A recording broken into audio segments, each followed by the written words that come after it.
how you're going to pass your exam. Questions. You're going to practice, and that's what we're doing today. National real estate questions and answers, and also Texas real estate questions. All right, so let's get with it.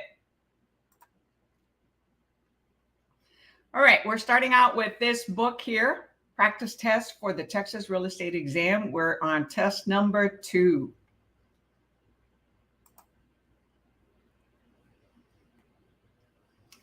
So get ready for a fun morning.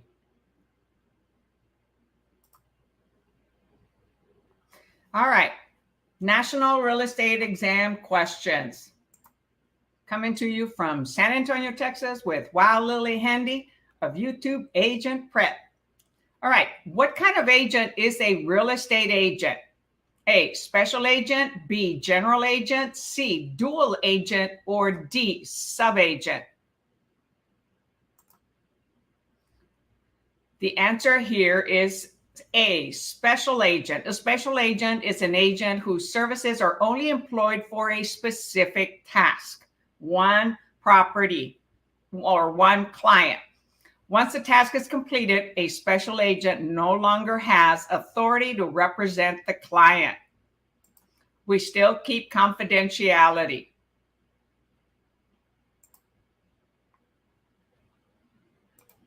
So 67 was A. 66 is A.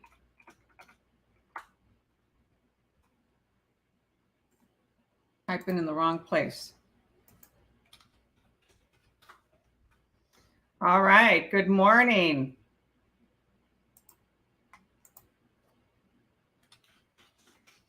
Number 67.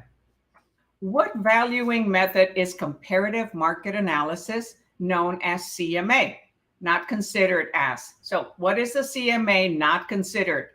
A, appraisal, B, home valuing, C, depreciation valuing, or tax, or D, tax return valuing. Type your answer in the chat. Quick.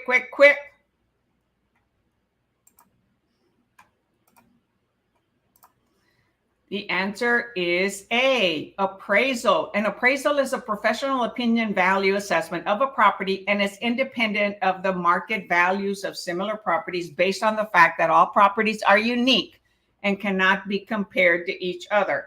And those are done by an appraiser. Hi, Jaylene's. So awesome, 67A.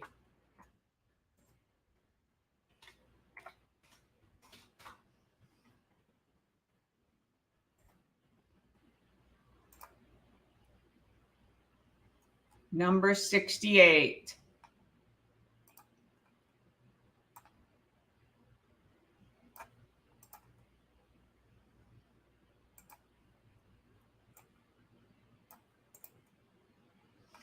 What is a specific lien? A specific lien, good morning, Giselle, claimed by someone who has performed construction, repair, renovation work on the property and has not been paid. A, mechanic's lien, B, involuntary lien, C, mortgage, or D, judicial lien?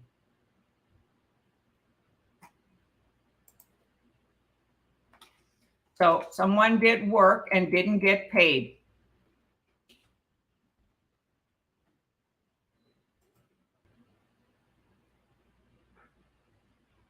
The answer is A, mechanic's lien, right? Hi, Jermaine.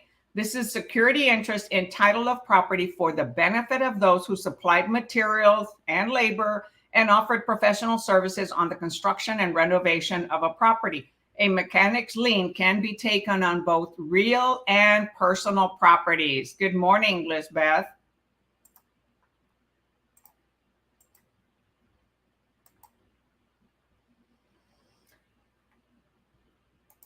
So 68 was A, right?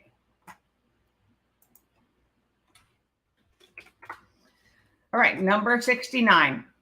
What is the bottom piece of a frame that provides a nailing surface for the floor and wall systems? A, eaves, B, joist, C, sill plate, or D, stud? and not a male stud, okay? All right, I have I have B so far.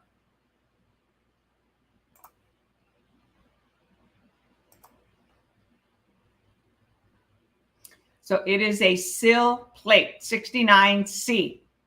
This is a horizontal member of a wall where vertical members of the building are attached. It usually lies between the foundation and floor frame. So the foundation is going to be what, your concrete or piers and beams. So sill plate.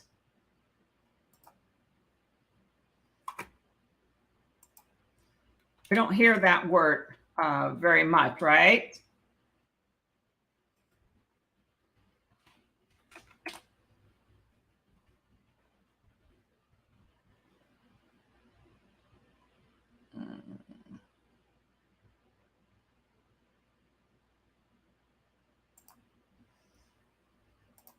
All right, 70. What is a broker allowed to purchase for a real estate salesperson? A, phone, B, medical insurance coverage, C, retirement plan, or D, a company vehicle?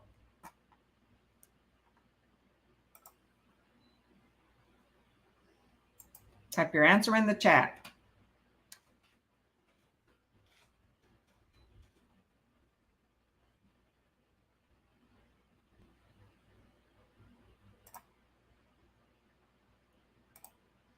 The answer is a phone, right? Because they have landlines. So if you go to a brick and mortar place, office, there are landlines. This is because salespeople are considered independent contractors and therefore are not eligible for company benefits. We've got to provide our own benefits, right? Right.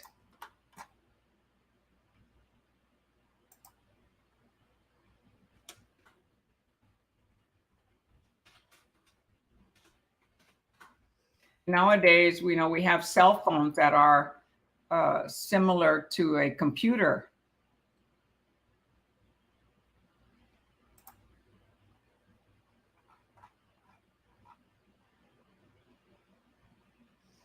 All right, number 70. Oh, those are the answers. Pardon me.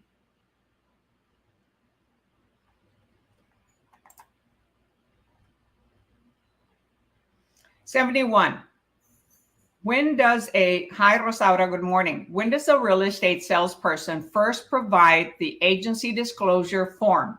A, when the deal is about to be closed. B, after closing the deal. C, first substantial contact. Or D, never.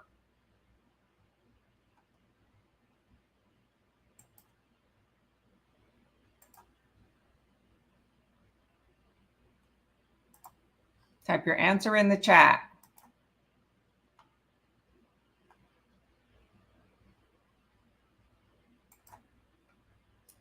C, first substantial contact. And that's when they're discussing one specific property. This refers to the earliest practical opportunity during a conversation with a consumer or the consumer. An agency disclosure is to be provided to disclose and explain the nature of the representation in a real estate transaction. So they're actually speaking about a specific property. Okay? It's on a specific property.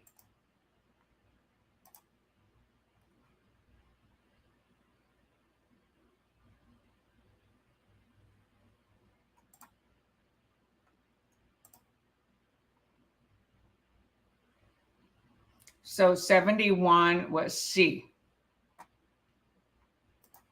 Very good, y'all. Hi, Cindy. Good morning.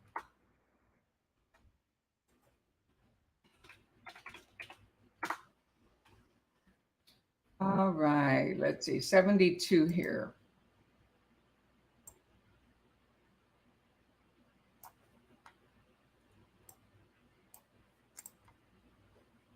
What is the definition of steering?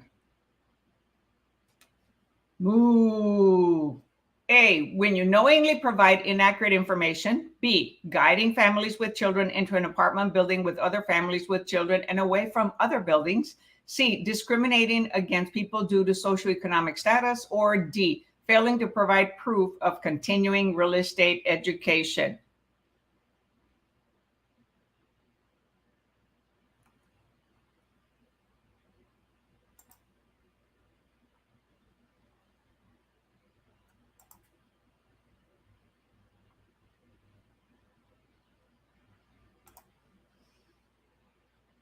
So the answer is B. Very good. Guiding families with children into an apartment building with other families with children and away from other buildings. That is steering. Directing somebody into an area that is not necessarily what they wanted. So it's on the choice of the realtor, keeping them away from certain areas. All right.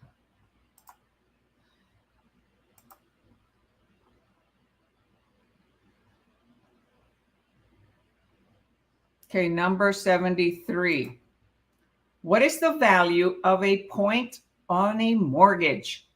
A, 1% of loan, B, 5% of the loan, C, 10% of the loan, or D, 50% of the loan? What is the value of a point on a mortgage?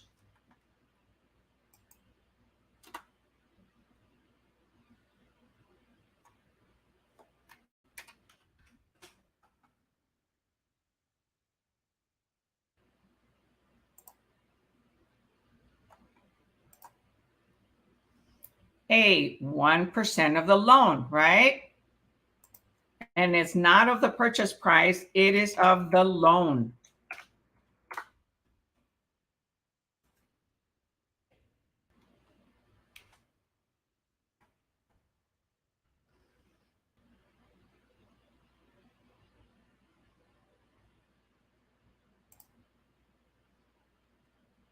All right. 74.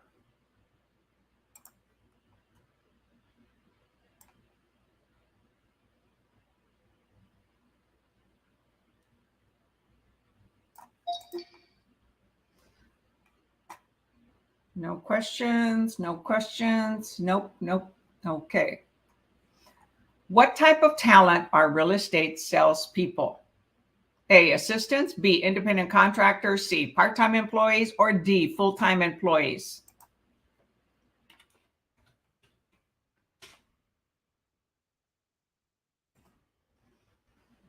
Gosh, I keep forgetting to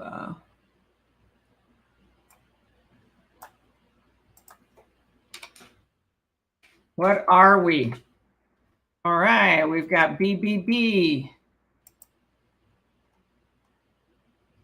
Independent contractors, right? We're hired by whom? Seller or the buyer to perform service, but are not included in the employee catalog. Their main goal is to complete the task, and the employing broker has no control over the process of yielding results or financial expenses.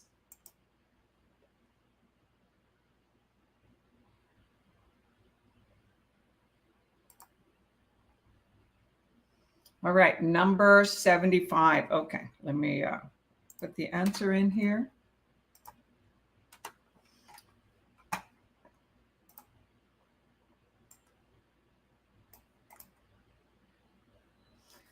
What is the term used to describe a building that is separate from the main house? A, supplemental structure, B, accessory building, C, secondary land, or D, shed? What is the term used to describe a building that is separate from the main house?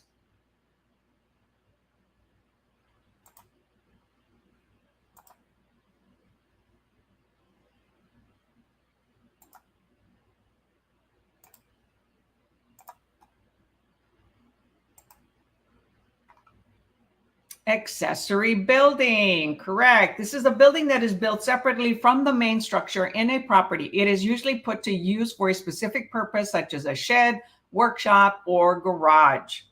Very good.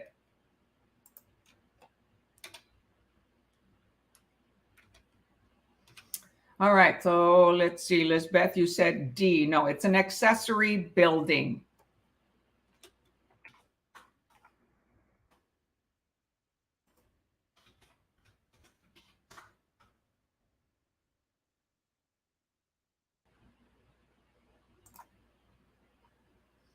Okay, so describe a building that is separate from the main house. That'll be an accessory building. A shed is portable and you just, you can bring it to the house. But accessory building is what they're called. An accessory building could actually be an external garage. Okay. All right, number 76. The estate that provides absolute ownership of land is called, okay, the estate. A, fee simple estate, B, life estate, C, conditional fee estate, or D, legal life estate.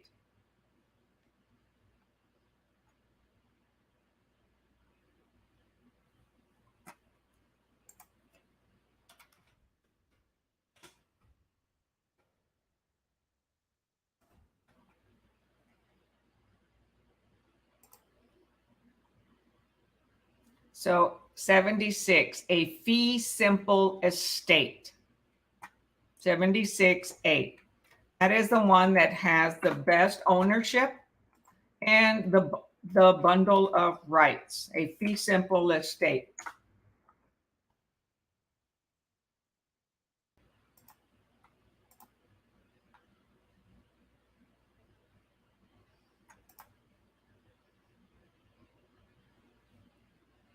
Got it? Number 77. Which of the following is an example of community property? A, property that is inherited by the husband through marriage. B, income that is earned by one spouse during the marriage. C, income earned prior to marriage. Or D, a gift given to one spouse during the marriage. So this is like a state question for those states that have community property. But you see, it shows up in the national. So sometimes state questions show up in national.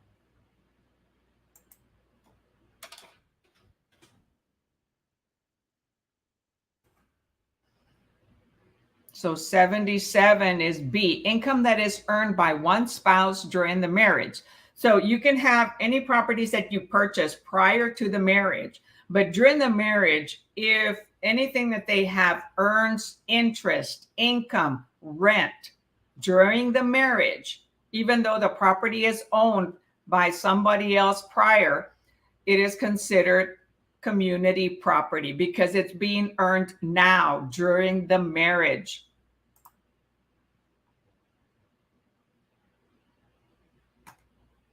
So 77B.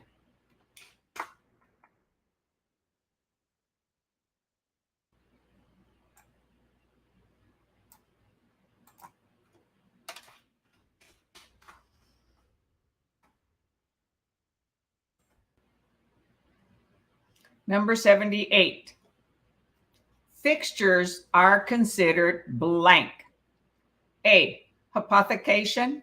B, an agreement between the two parties. C, items that are removable by the tenant before the expiration date of the lease. Or D, real property. Fixtures are considered what? Remember, there's different type of fixtures.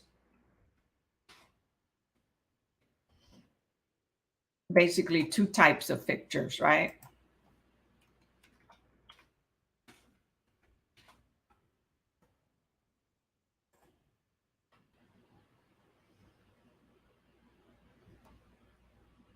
Okay, what was the question again? Let's go back to the question.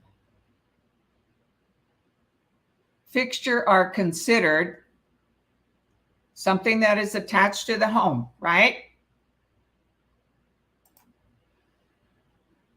Real property. A fixture is physically property that is permanently attached to real property, on it or under it, that cannot be removed. Examples include ponds, canals, buildings, and roads. Anything that is attached to the home, even trees that are planted, shrubs, fences, things like that. Those are fixtures inside the house and outside the house.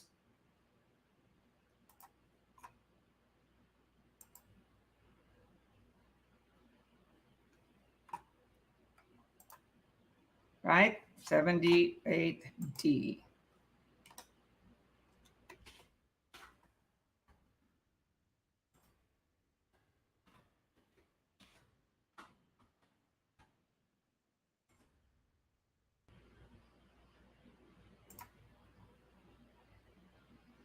$79. Hi, Vicki. Good morning.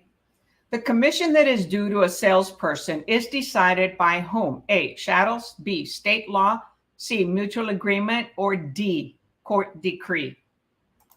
Commission. How is that decided?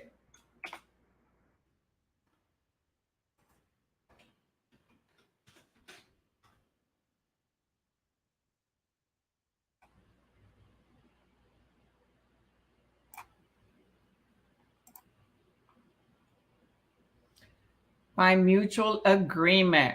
C, an agreement between a buyer and a seller. It is a binding contract between the two parties and includes any contingencies.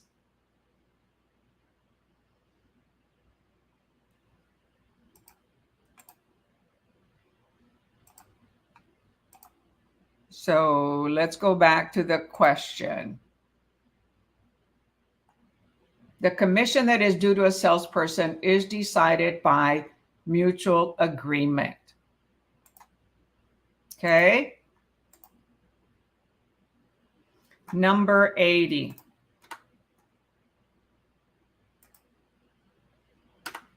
So let's see. Vicki, you said B, state law. Oh, no. Commission is not fixed. It's not a monopoly. Commission is negotiable, okay, by the seller and the client, the seller and the broker, and actually the realtor that's representing them, and the buyer and the realtor, and that is through the buyer's rep. In case they are purchasing a for sale by owner property, then the realtor wants to get paid. If the seller doesn't want to pay it, right, the buyer has to pay for it. So it's a mutual agreement between the client and the realtor. Got it, Vicki? All right, number 80. So Jaylene, you also said B. No, it is not a law. Commission is not a law. Okay, it's a mutual agreement between the broker and the client. 80, a real estate broker has become an agent of the seller when blank. A, listing agreement with the seller has been executed. B, they are responsible for sharing commissions. C, broker acts in good faith. Or D, they are procuring cause. Good, glad you got it.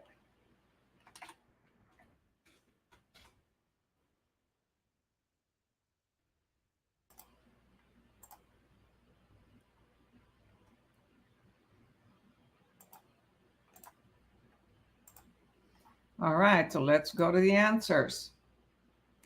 A listing agreement with the seller has been executed. What is executed? When both sides sign the agreement. The broker or the realtor that's an associate of the broker and the client.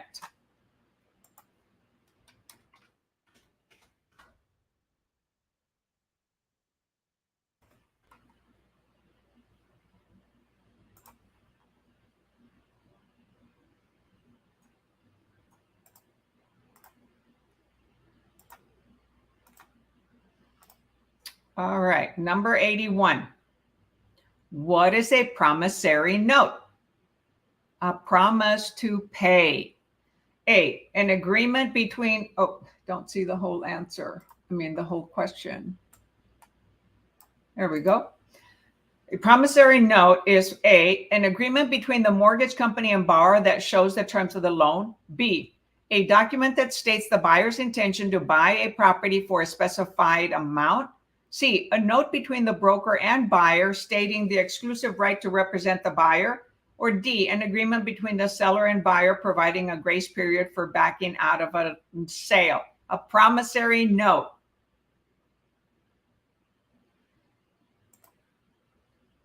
Oop, there. Yes, an agreement between the mortgage company and borrower that shows the terms of the loan. This binding note states the terms of the loan and the borrower that the borrower promises to pay for the loan. It also provides evidence of the loan, and both parties must sign the note to make it legally binding. Now, one thing about the note is that it is not recorded. Okay? The deed of trust or the mortgage and the deed, those two are recorded. The promissory note is not. It is like you, in the old days, you would give a sheet of paper to someone that you owed money and said, hey, I promise to pay you in so many months or so many days or so many years in this type of periodic payments. Okay, it's a promise. That's a piece of paper shared between the two, but it is not public to everyone. It's not recorded.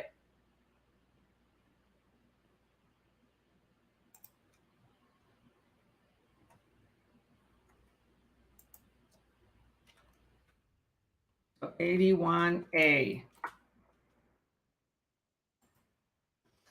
All right, number 82. Says blank occurs when a tenant vacates a premise because the landlord failed to provide essential services. A, quick notices. B, actual eviction. C, constructive eviction. D, notice to quit.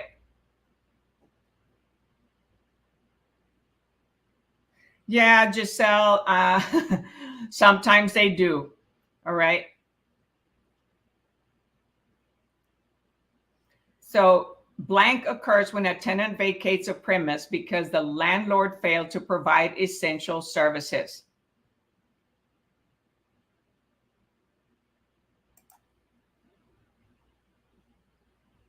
A constructive eviction. Okay, a constructive eviction is when a tenant must move out because the landlord fails to do something which renders the property uninhabitable.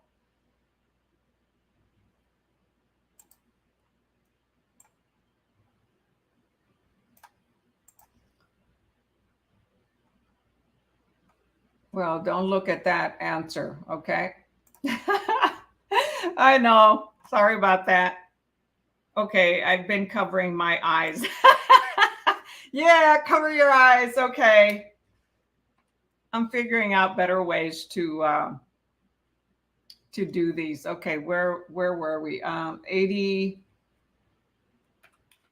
82. What was the answer? 82C, constructive notice. All right.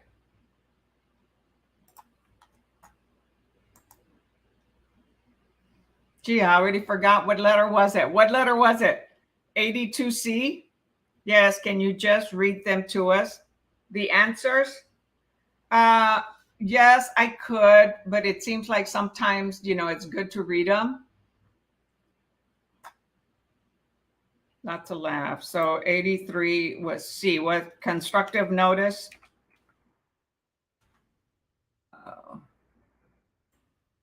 Because I've got, 3 screens going on and constructive notice. All right, number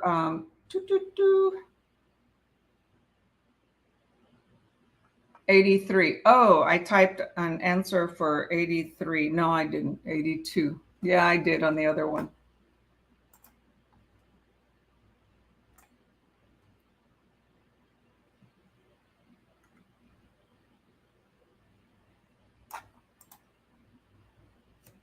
Okay, 83. So wait a minute. Yeah, it was 82C.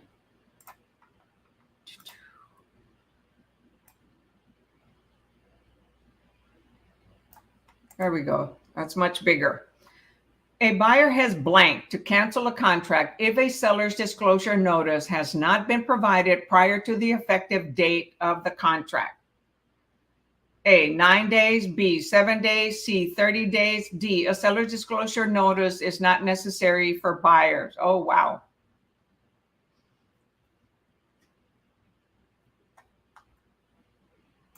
So what is that? What is that blank answer? 7 days, right?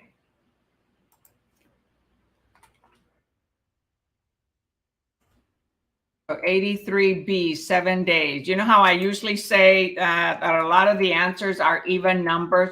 Well, in this case, it wouldn't be 30 days. Okay, that would take the the contract a long time to end. So yes, it is 7 days.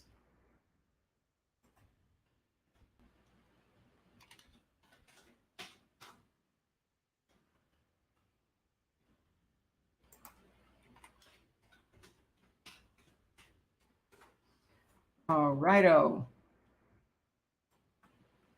Number 84. Which is not true about the Federal Fair Housing Act? A, prohibits discrimination in housing due to age. B, protects people from discrimination when renting or buying a home. C, prohibits refusal to sell or rent a house due to familial status. Or D, all of the above.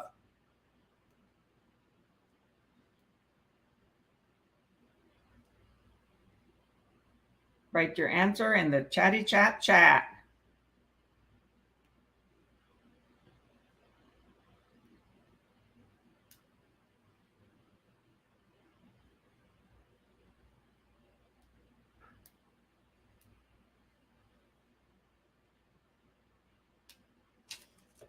All right, let's see here. So what did you all write? 84A, D. So 84A. A, prohibits discrimination in housing due to age. If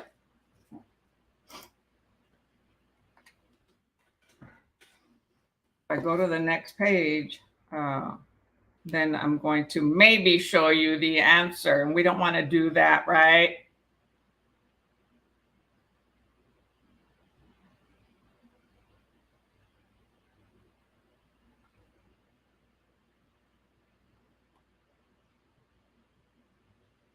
All right. So 84A.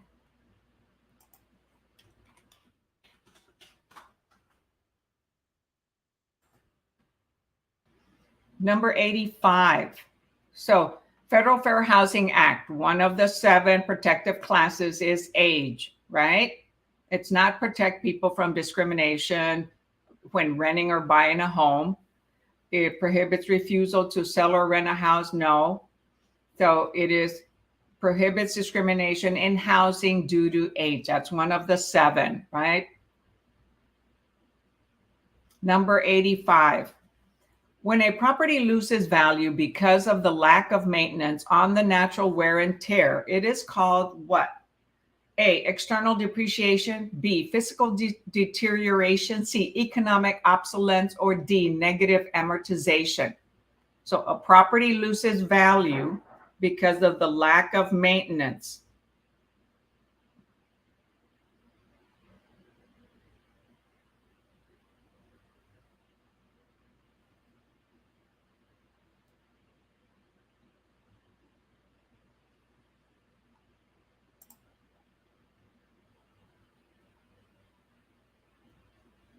Physical deterioration.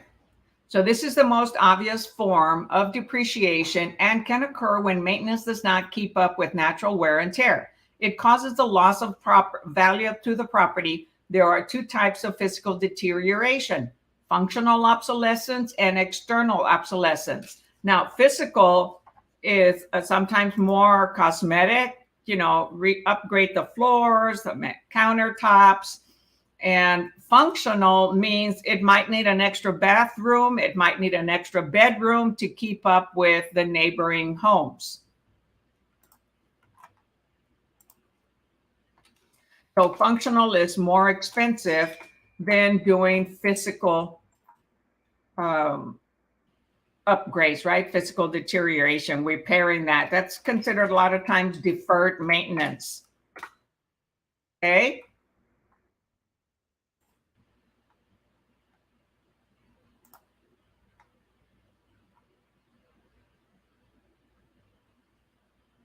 Okay, so we've done, I think we started with 66. We've done 20 national questions. So you can take a break and we're going to move on to Unless you want me to do more national questions, it's up to you.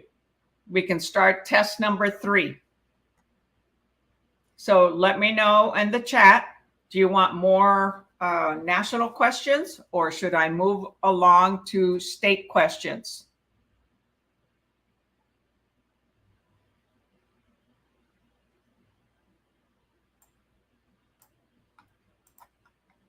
Type it in the chat. What would you like me to do? Move to state. Well, you said yes, Lisbeth. So does that mean move to state questions or continue with national?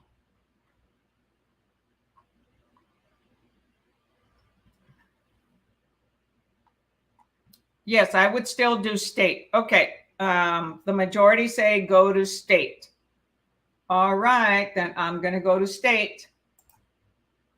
But I'm going to stay here, okay? But I'm doing state.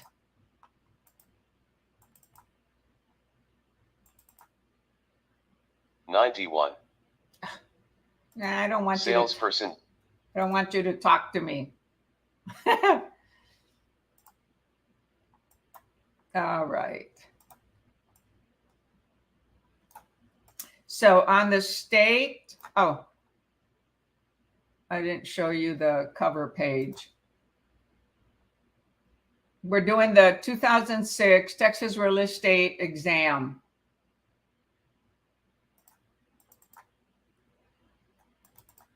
This is the 91. old book that I love and a lot of other students love, and some questions will show on there.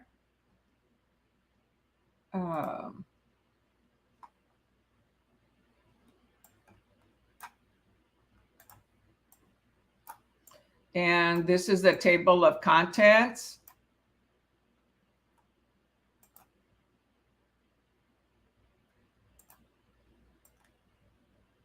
Okay, we've done this book before. However, it is an excellent book and I like to repeat it. Okay.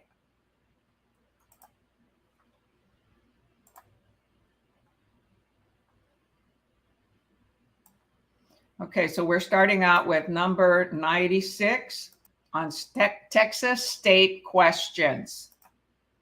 Got it? Change your thinking cap to Texas. For those of you that may be in other states, sometimes it still helps to listen to some questions because not everything is totally different in real estate. There are some similarities. Okay. So number 96, which of the following is not an addendum promulgated by the Texas Real Estate Commission? A, addendum for sale of other property by buyer. B, seller's temporary lease. C, addendum for seller's disclosures information on lead-based paint and lead-based paint hazards. D, release of liability on assumption of FHA, VA, or conventional loan, restoration of seller's entitlement for VA guaranteed loan. So which one is not promulgated by TREC?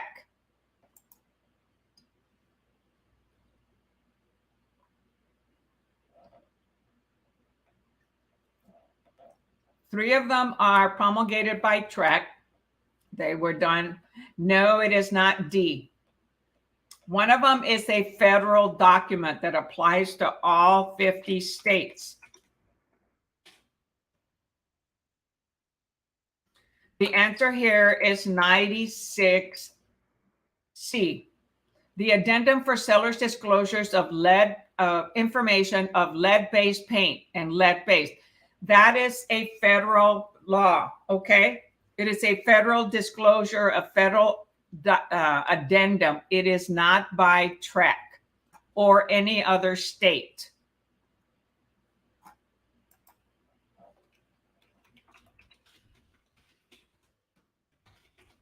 That's the only addendum that is in the contract, 1 to 4 residential family housing.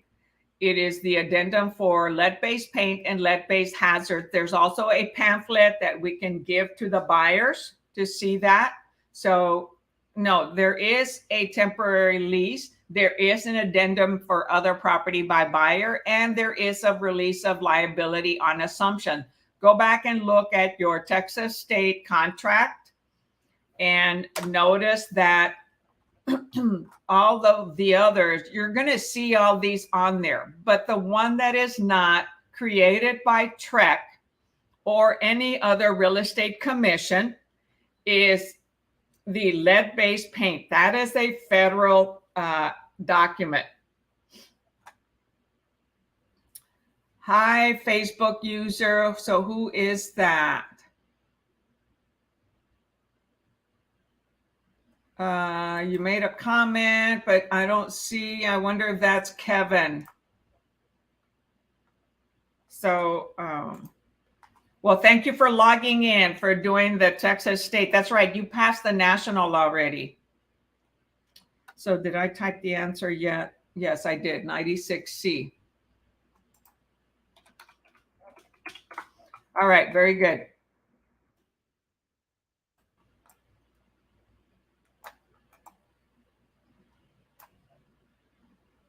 Number 97. Ooh, I have to minimize for that one.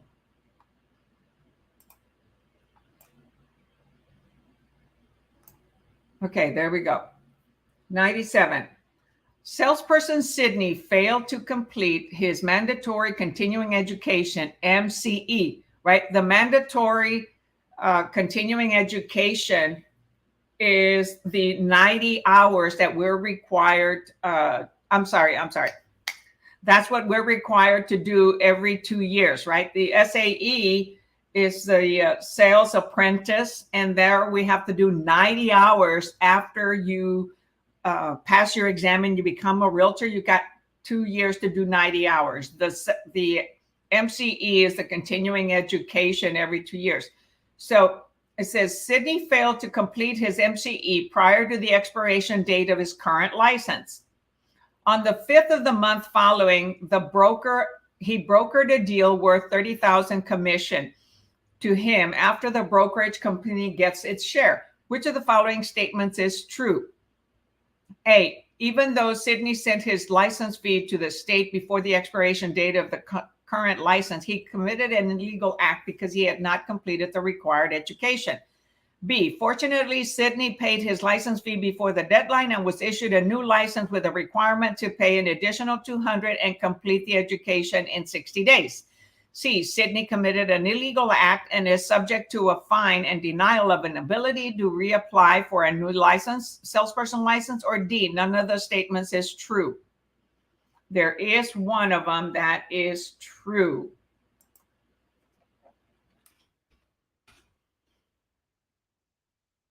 Remember, if we pay a fine, we can have extra time.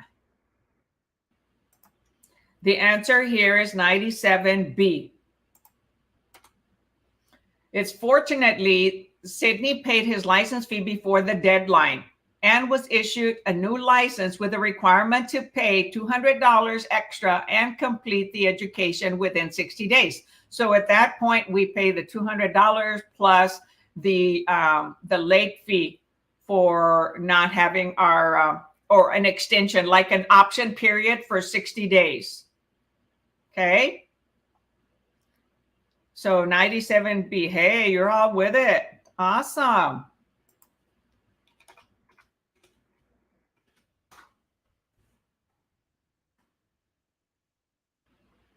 Number 98. Since I'm not using the right, I'm going to hide that and enlarge this.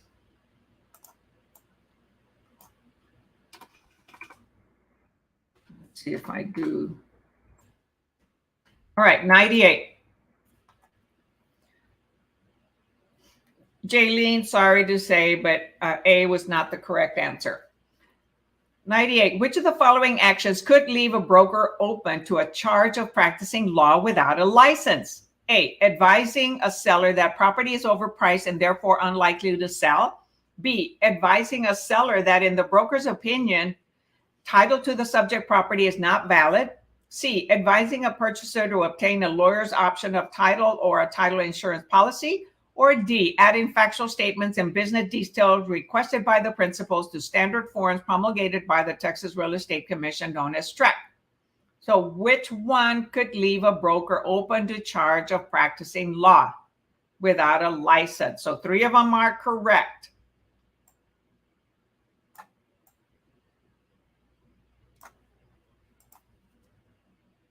I'm not showing you the answers anymore.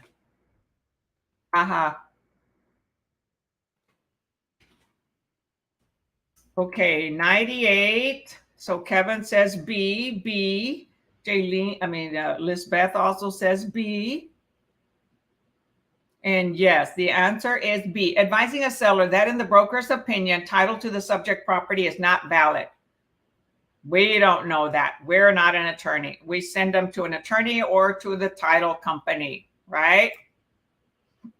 Right.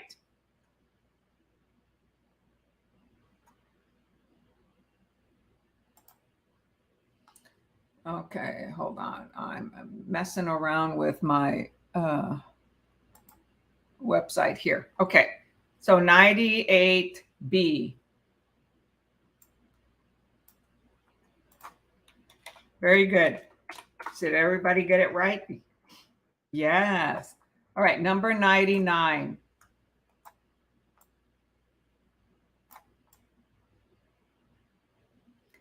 Parties can be compelled to take a dispute to mediation prior to being able to initiate litigation.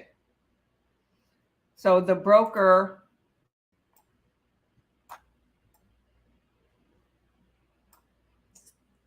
so they can do this dispute mediation prior to being able to initiate litigation by A, a judge, B, the Texas Real Estate Commission, C, a broker, or D, either party. So, a lot of people are so happy, but before they can go to, they can take a dispute to mediation prior to other major actions. No, it is not B. The answer is A. When you go to litigation, you're going to a judge. You're going to court. So for anybody who just joined us, we are doing Texas state questions. We did national questions at the beginning of the class. You can go and review the replay of this and start at the beginning for national questions. All of these classes are recorded and they are on YouTube AgentPrep, which if you're there, hey, click that thumbs up, okay? Let me know that you're finding this useful. And if you've never been to my YouTube channel, hey, go there and tap the subscribe button, click the little bell. You'll be the first to be notified anytime I go live, and click the thumbs up. Let me know that you're enjoying this and you find it useful. It encourages me to continue doing this, and it helps with the algorithm with YouTube. All right, did I type the answer? Yes, I did. Okay, number 100. A real estate salesperson decides to sell his own property without using a broker. In offering his property for sale, what must the salesperson do? A, he must disclose the name, address, and telephone number of his sponsoring broker. B, he is prohibited by law from selling his own property without using a broker. C, he must disclose to the buyer that he holds a real estate license. Or D, he is exempt from the need to disclose anything since he is acting solely as a private citizen. Oh boy, no. Yes, you all are correct, right? 100C, we must disclose to any buyers that we hold a real estate license. If in doubt, disclose, okay? Oh, not 110.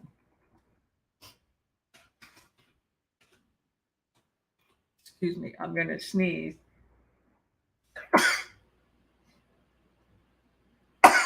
Excuse me. Thank you.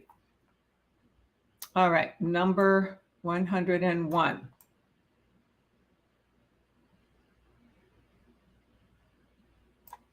So very good. Bless me. Thank you, Kevin. So how come I can't see your name? Where are you, Kevin, that I can't see you? Are you on? You've got to be on Facebook, but why don't I see you?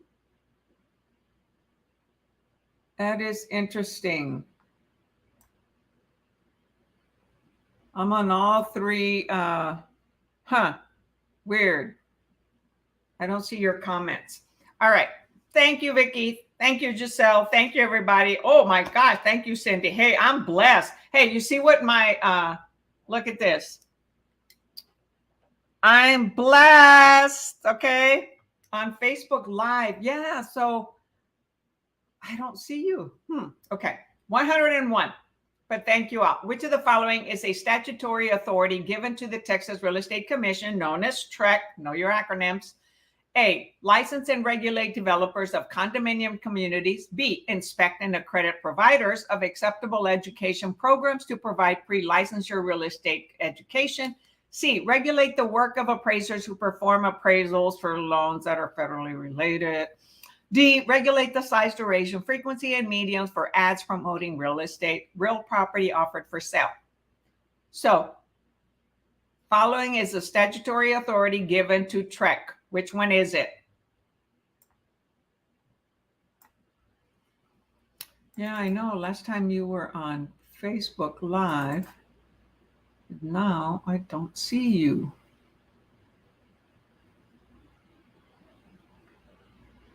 Very interesting. Why do I not see your comments? I should.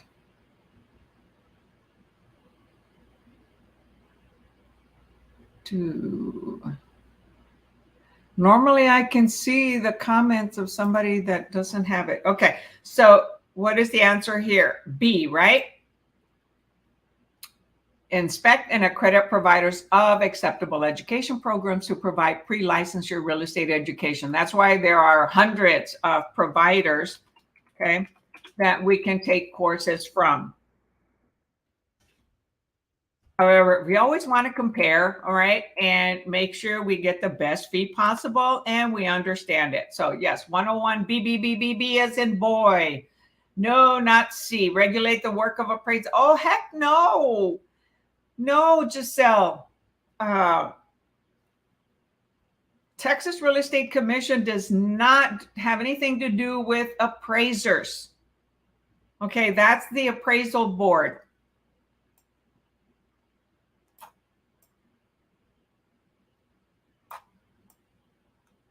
So TREC has licenses and deals with brokers, realtors, property management, easement individuals, and inspectors. Okay. No, don't apologize, Giselle, because I'm trying to remember if you're in Texas or not. But no, appraisers have its own board. It's in the same building in Austin, but it's a different board. 102. For which of the following is there no promulgated form? A, contract for deed. B, lease for 60 days of occupancy by seller after closing. C, sale of unimproved residential building lot. Or D, addendum to establish terms and conditions of a seller financing arrangement. So which one does not have a promulgated form?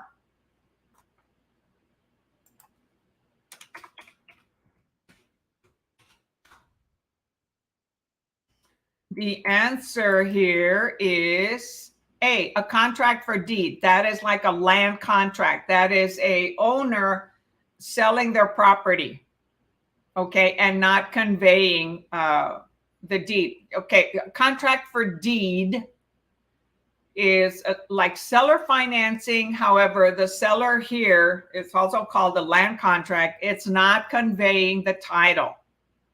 Okay, so the seller keeps the title.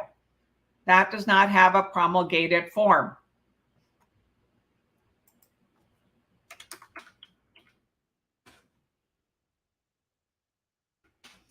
So it says, although not provided, Texas laws and courts do not favor or encourage the sale of property through the use of a contract for deed. Sellers and buyers wanting to use the arrangement should each consult legal counsel to represent their interest.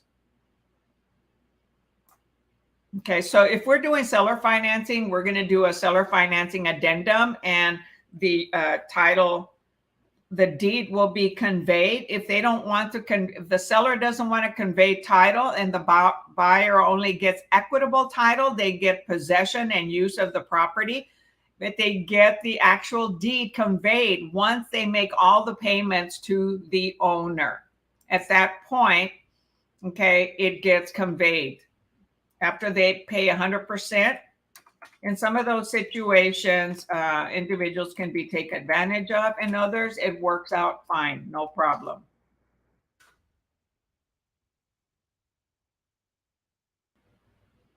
Got it? So most of you answered B, C. No, there is a promulgated form, lease for 60 days of occupancy. So a seller can stay in their home up to 90 days after closing. A buyer can move into the house up to 90 days prior to closing. Okay, so that's a lease. Look at your contract, go and review what are the promulgated forms that are in the contract. A sale of an unimproved residential building. Yes, right. That's unimproved land. And addendum to establish seller financing. Yes, that's an addendum that we have with a contract. That the 1-to-4 contract. Because that's predominantly what that's what you're going to do when you first start. You're going to be doing residential property. Good, Cindy. Glad you understood. All right, number 103. Sam and Sally are occupying for an apartment on a month-to-month lease with rent due and payable on the 15th day of each month. How much notice must they give their landlord to terminate their tenancy at will? A, 30 days unless otherwise stipulated in the rental agreement. B, 1 month plus 15 days. C, 1 month plus 30 days. Or D, since it is a tenancy at will, no notice is required. Well, we always have to, never mind. I can't be giving you no answers. Well, yes, I can, but.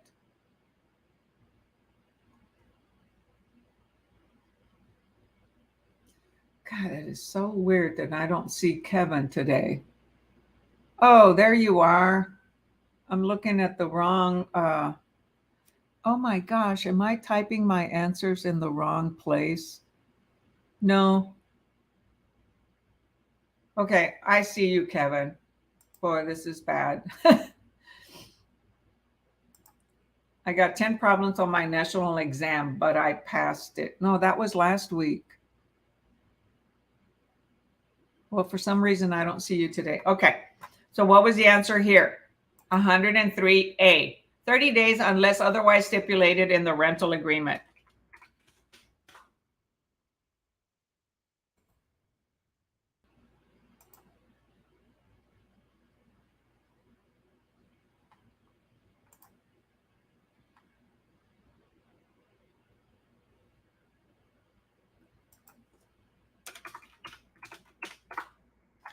All right, number 104.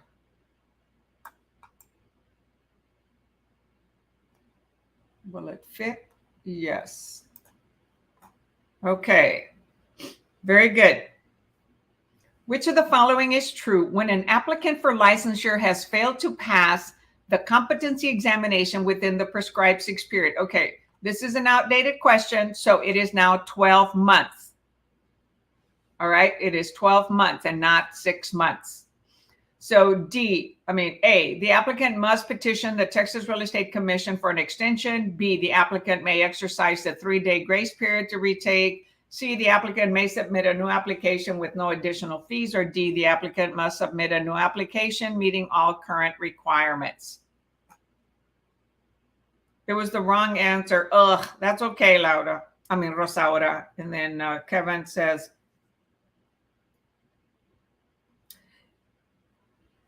So I'm going to go back and make some comments on some of the comments on here. Yeah, the answer here is 104D. So remember, now you have 12 months, not 1, not 6. So the answer is 104D. All right, so let's go back here on the chat comments.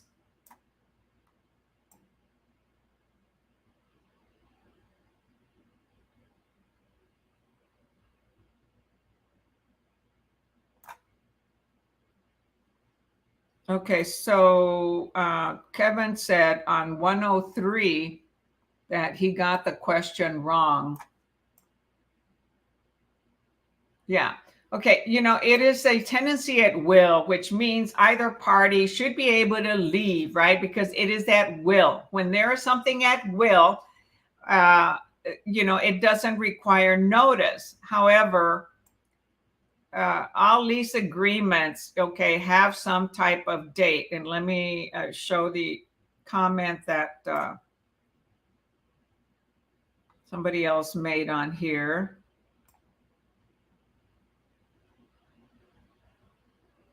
Okay. I think Cindy, okay.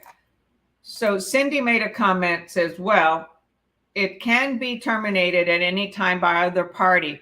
Yeah, that's what tenancy at will means. But anything under contract, okay, is going to specify, right, that they provide 30 days. I mean, landlords need to know that their tenants are going to leave. And then Kevin stated,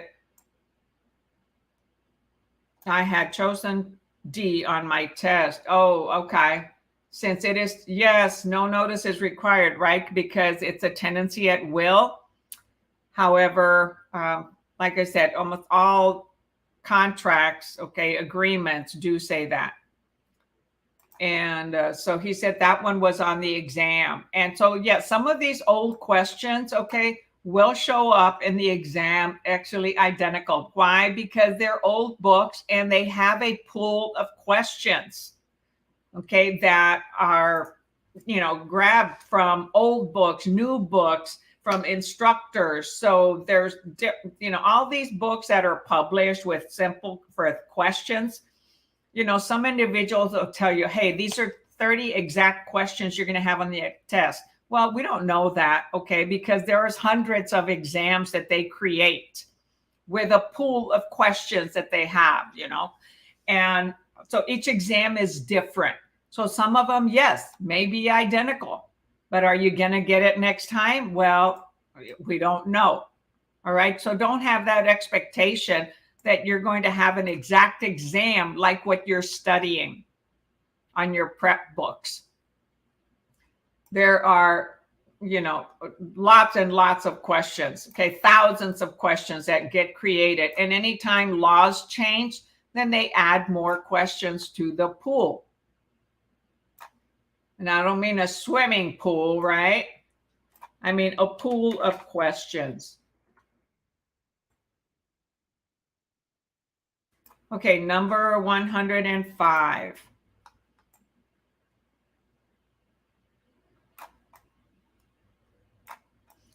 Which of the following actions does not constitute a violation of the Texas Real Estate License Act? TRELA, right? That's the acronym, TRELA. A, receiving a commission without the knowledge and consent of the licensee's client. B, paying $50 to an unlicensed person as an act of appreciation for referring a buyer to the salesperson. Pay attention to little keywords like paying, or is it gifting? C, placing a for sale sign on the property after receiving the owner's written permission to do so. Or D, failing to disclose previous flooding that occurred on the property 15 years ago. Which one does not constitute a violation of the Texas Real Estate Licensing Act?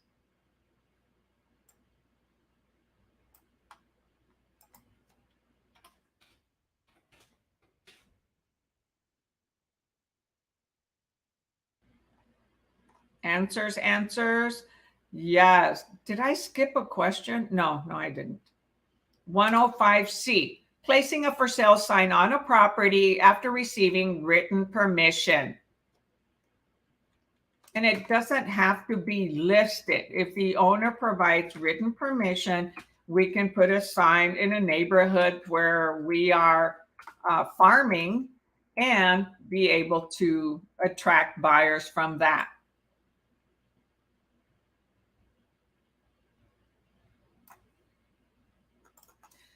All right, number 106.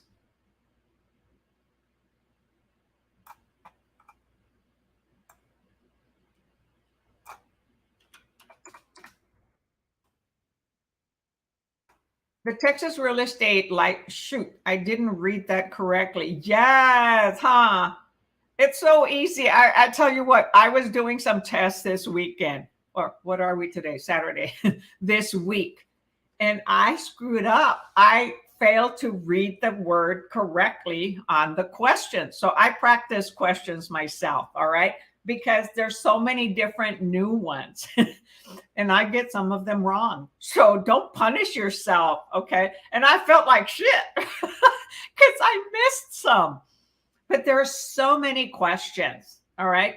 So I know how it feels, okay, how it feels to miss questions or to not pass. Been there, done that in 3 different states, okay? So it's okay. Don't punish yourself. If you feel yucky for a little bit, all right, do it, okay? Punish yourself and then get over it and move on. Okay, 6. The Texas Real Estate License Act, TRELA, requires the use of which of the following addenda to be used when all promulgated contract forms? With all. A, environmental assessment. B, seller's disclosure of property condition. Or C, neither A or B. Or D, both A and B. Be very careful here. It says, requires the use of which of the following addenda to be used with all promulgated contract. That is absolute. And there isn't an absolute. What if it's a piece of land? Okay. You won't need a seller's disclosure property condition if it's a piece of land. So would that be included in all promulgated contracts? No. So the answer here is C. Okay. Only residential homes that are resided by the owner or gifted to somebody else or inherited, they know the condition of the home. They're required to complete a seller's disclosure property condition. Okay, if it's by a bank or a foreclosure, okay, a tax sale or a auction, they don't require it. You must live on it. So environmental assessment and seller's disclosure is not required on all promulgated contract forms. Okay, so the answer here, neither. You follow me on that? So let me know that you understand what I just said.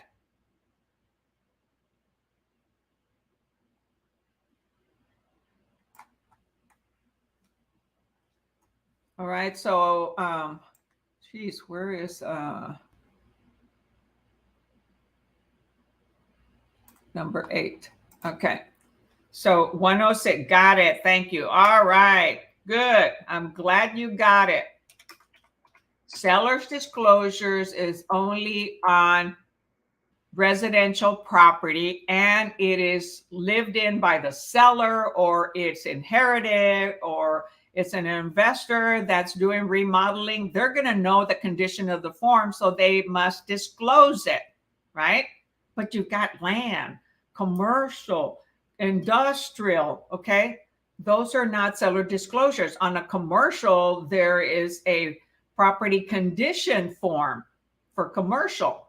It's different. It's not seller's disclosure. It's property condition form. Okay? Very careful with the word all when it says requires.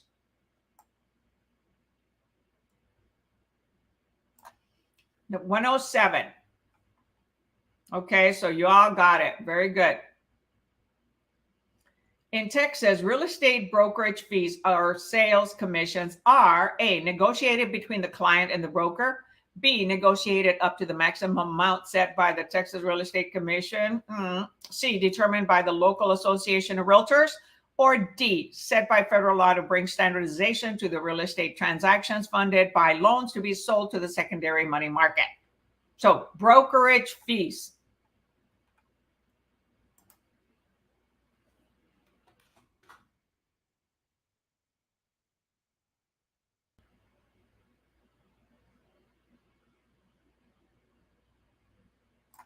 Very good. A, 107A, negotiated between the client and the broker. Awesome, awesome, awesome. Okay.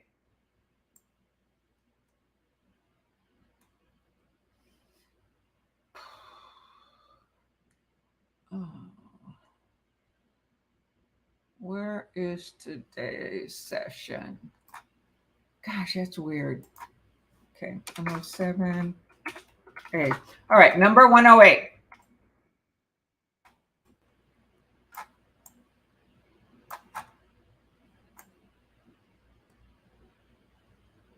The Texas Homestead Law provides for the reduction in ad valorem tax liability on a principal residence for all but which of the following individuals?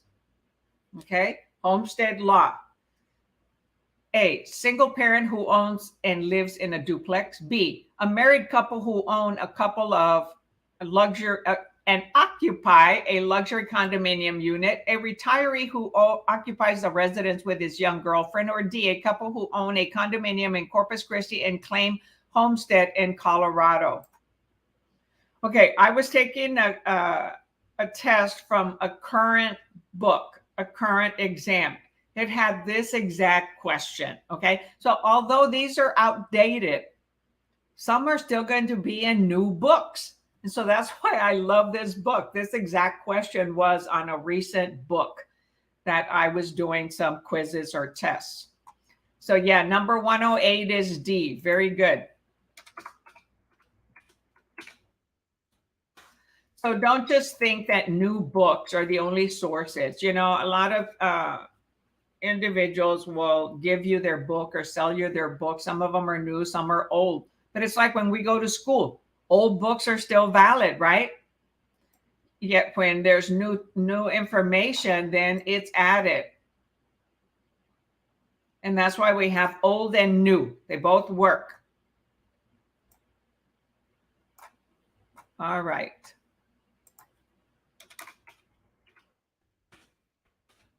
$109. A broker has listed a property for sale and will earn a commission upon producing a ready, willing, and able buyer according to the terms of the listing agreement. However, if the seller finds a buyer without the broker's assistance, the broker will earn no fee. This agreement is what? An open listing, B, an exclusive agency listing, C, a net listing, or D, none of the above. One of the answers is correct, and it is not D.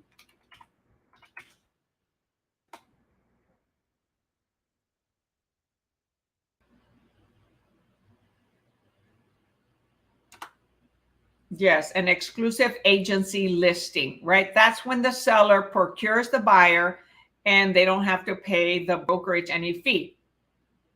So if it was no matter who procures the buyer, the seller must pay, then it's an exclusive right to sell listing, right? An exclusive agency right to sell listing.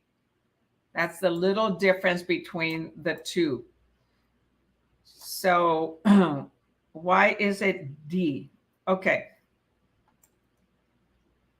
It says a broker listed a property for sale and will earn a commission upon producing a ready, willing, and able buyer according to the terms of the listing. However, if the seller finds the buyer without the broker's assistance, we don't get paid. So it is exclusive agency listing. So all listings are exclusive listings, okay? However, the exclusive agency, the seller doesn't have to pay if they bring the buyer. exclusive right to sell, okay, that means no matter who brings the buyer, then the seller has to pay. Okay, an exclusive right to sell has to have that right to sell on there in order to get paid no matter who brings the buyer. But exclusive agency, that's the type of listings we have. So it's an exclusive agency listing. Why? Because we have an agency relationship. However, that one in particular, the seller doesn't have to pay if they procure the buyer. No, it's not an open listing. An open listing is when the seller asks a lot of different realtors that they will pay a commission if they bring the buyer. There's nothing in writing. It's all verbal. That is an open listing. Okay. Did I type the answer? Yes. Okay, got it. So go back and learn vocabulary. I almost did vocabulary today, okay, because I've been noticing so many missing a lot of the vocabulary. Okay, let's go back to question 108, says Vicky. She didn't understand something.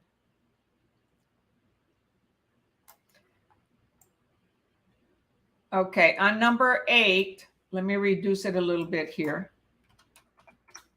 It talks about the homestead law. Okay, homestead, you can only have claim one homestead in the U.S. All right, and especially here in Texas. So they have a homestead provides reduction in taxes, property taxes, okay, because they have a homestead. And homestead is automatically, recorded. However, the person has to go and inform, okay, the county. The right to have a homestead is given to anybody who owns a residence and occupies it. However, the individual still has to go and complete a form so that they get the exemption financially on their property tax statement. So a single parent who owns and lives in a duplex, yes, okay, they own and live in the duplex. B, they are a married couple who own and occupy. Yes, that applies. A retired couple who occupies the residence with his girlfriend, doesn't matter who, but the retiree who occupies the residence, they own it. D says a couple who own a condominium in Corpus Christi, Texas. However, they claim homestead in Colorado. So since they already claim a homestead in another state, they're not allowed to claim a homestead in Texas because that is their primary residence in Colorado. We're only allowed one homestead where we get tax reductions. Got it? There's other tax exemptions, 65 and older, disability, or 100% disabled veteran. So there's different types. All right, number 110. So I see that you got it, Vicky. Okay, so that was the little different. They have a homestead in Colorado. Okay, number 110. Upon receiving and reviewing the statutory information about brokerage services, IABS, a buyer decides that he does not want to sign a buyer representation agreement and that he is willing to be treated as a customer, right? When they don't sign something, they're a customer. Which of the following would the licensee working with the buyer not be required to do? What do we not owe them when they're a customer versus a client? A, tell him about the flood that occurred last summer and flooded every house in the neighborhood that he is considering. B, advise him that he should consider having inspections performed on the structural and mechanical components of a house on which he is considering. C, tell him that the seller is about to file for bankruptcy and must sell by next Tuesday or the home will be posted for foreclosure. D, inform the buyer that the deed restrictions have just expired and the city is holding hearings in preparation for a rezoning of the area. So which one are public notices, okay, that's public to everybody that we can do. But there's one in particular that we cannot. So which one is not required to be disclosed to a customer?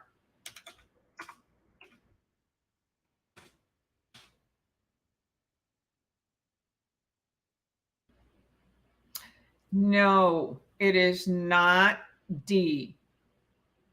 Okay, deed restrictions are public information. And that is something that we can look up and become aware of. C, since they don't represent the buyer, they don't have to disclose any personal information about the seller, even though the listing agent let them know. C, tell him that the seller is about to file for bankruptcy and must sell by next Tuesday, or the home will be posted for foreclosure. That one is not required to be disclosed to a customer.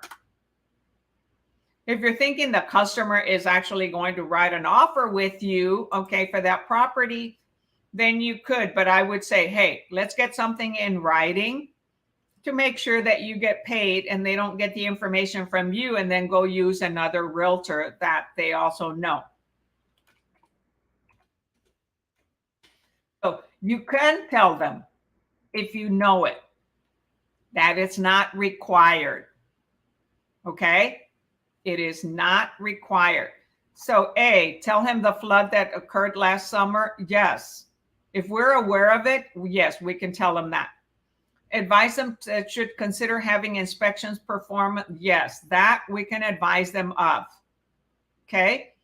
We're required to recommend those things even to customers. Inform the buyer that the deed restrictions have just expired and the city is holding hearings.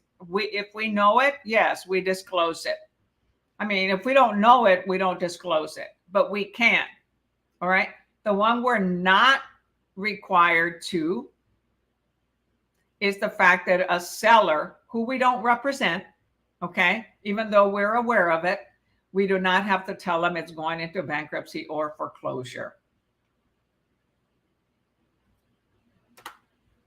Okay. All right. So I have a question or a comment. Let's see here. So Jaylene says she has trouble understanding homestead. Okay, when in the old days, back in the early 1900s, when people were traveling on a wagon train from the East Coast to the West Coast, and whatever piece of land they landed on and they started to take care of, and there were no laws and rules about buying land, that became their home. That's where they established a homestead, because they landed on that land first and decided to start constructing their home and live by it, maintain it. So they became owners of that land. That is their home, where they live, and they can be protected by creditors like credit cards.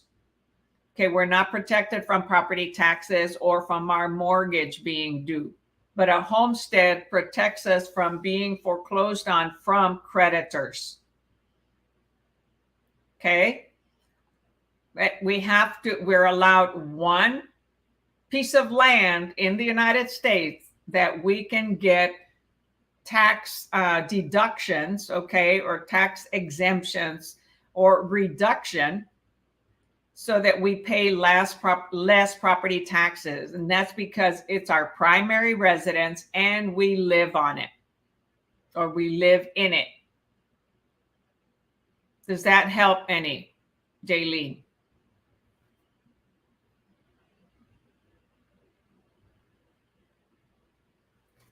However, so remember, you can only claim one homestead. And that other one, the Colorado people already had a homestead. That cancels their opportunity to have one in Texas or in another state. Okay.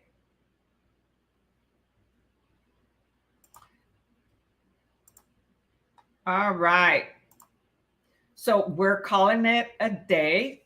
That was the end of the state questions on the first test on this book. So I'm looking for other books, other material, or differentiate the way I present the material to help you better understand it. It'll just take me a little bit more work to create, like some flashcards with certain Texas questions. And so, would you want to do a few more? Yes, I can do a few more. I've got time. I mean, a lot of times we go a whole hour, a whole 2 hours. Yes, I'm willing to do more. So just give me a moment to go to the next test.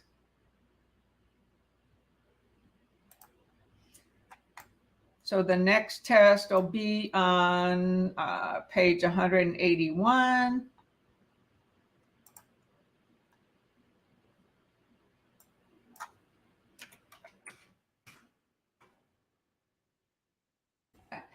It's not found. Wait a minute. Why is that not found? Oh.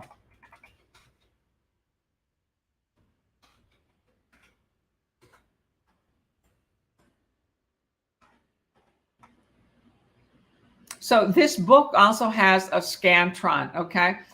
And most books don't provide a Scantron that you can print and then take the whole national and state exam. Although you only have 80, the first 80 on here are national questions and the last 30 are state. Oh, and here's an awesome thing about this book.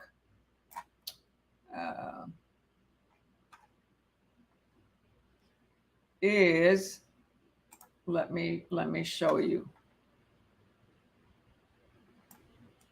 At the end of each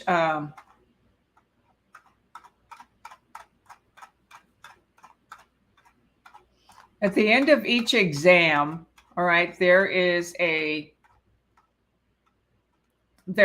answers, okay? At each of its exam, you have the answers, and then you have a one page that categorizes all the questions that you took on that exam, and it separates them by category.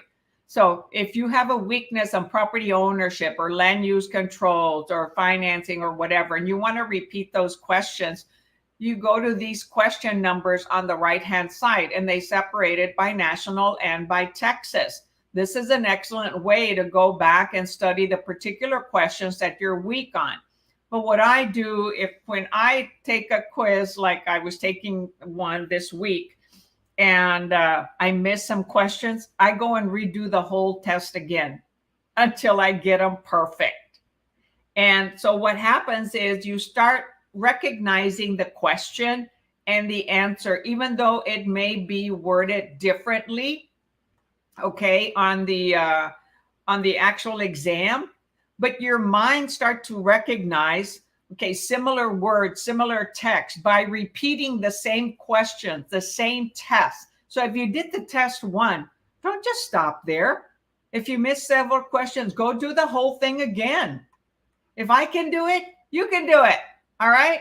And I've been in business a lot of years. And I'll tell you what, those realtors that decide to take their broker license, they get scared too. They a lot of times don't know the answers to a lot of the questions because we're not dealing with those answers and questions on the everyday activity.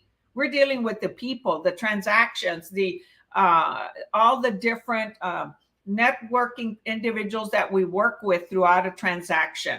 Okay, so don't beat yourself up.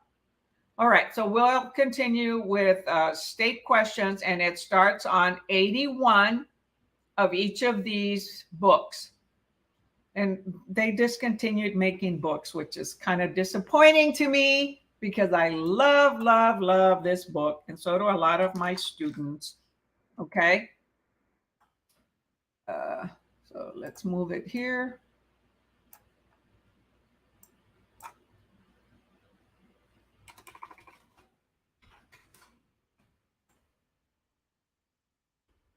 All right. So give me a chance to get some coffee. All right.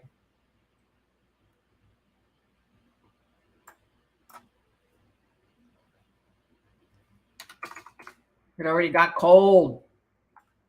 Oh, well.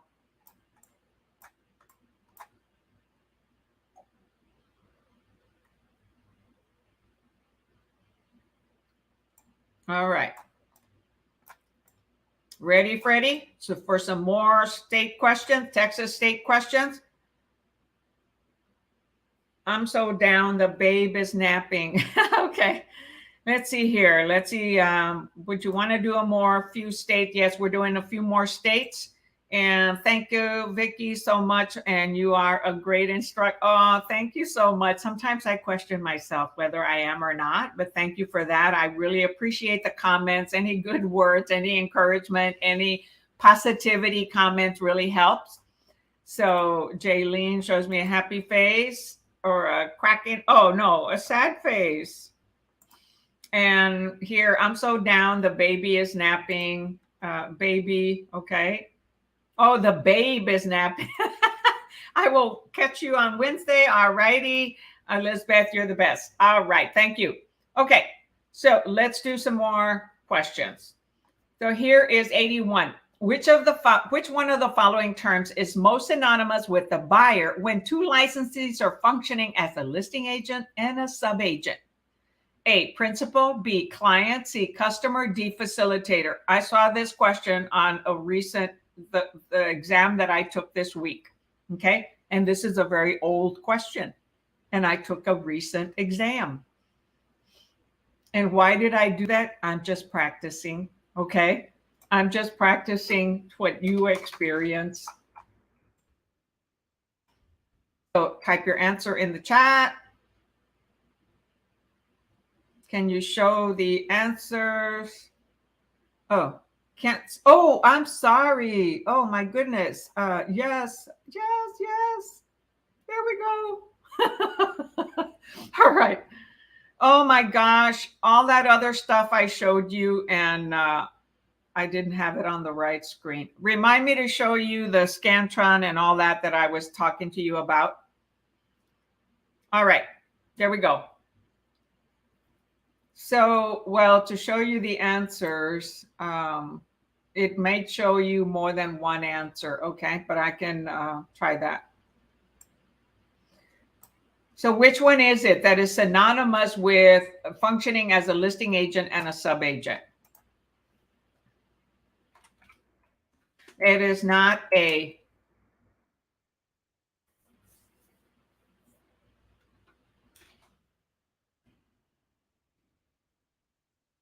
Okay, just the questions. Okay, so I have two different opinions here, just a question or the answers.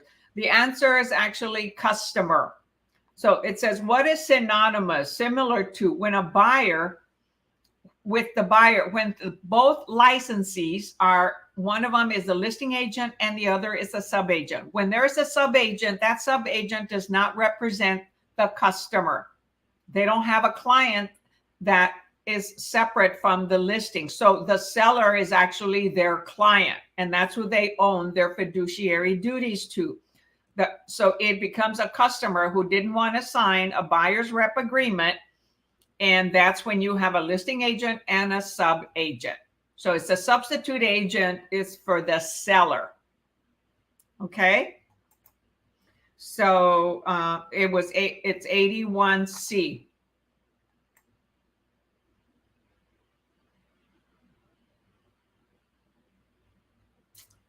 Wow.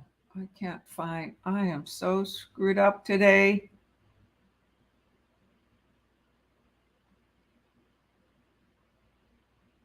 Let's see, when was this one? That's number 7.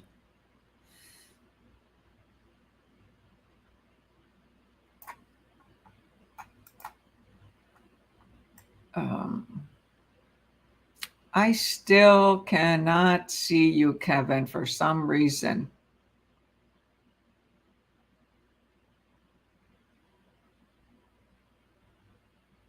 A bummer. All right. Number 82.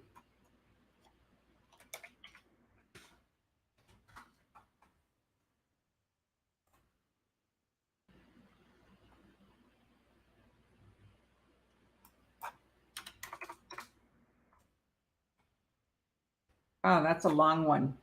That is the type of question that I would click for review and come back to it later because it's a long one.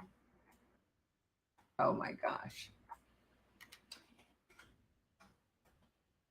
All right.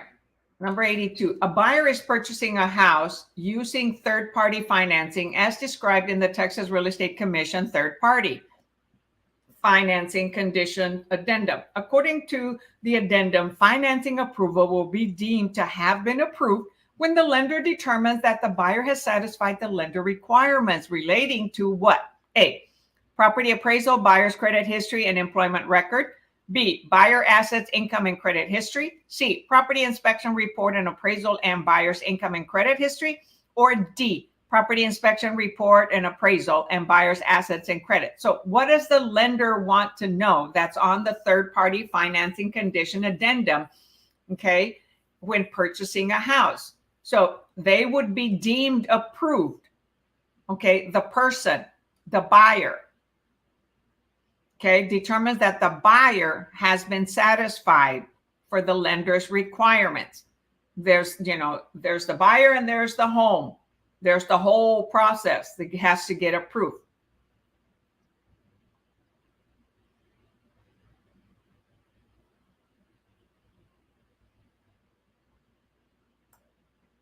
Okay, so I've got, hold on here.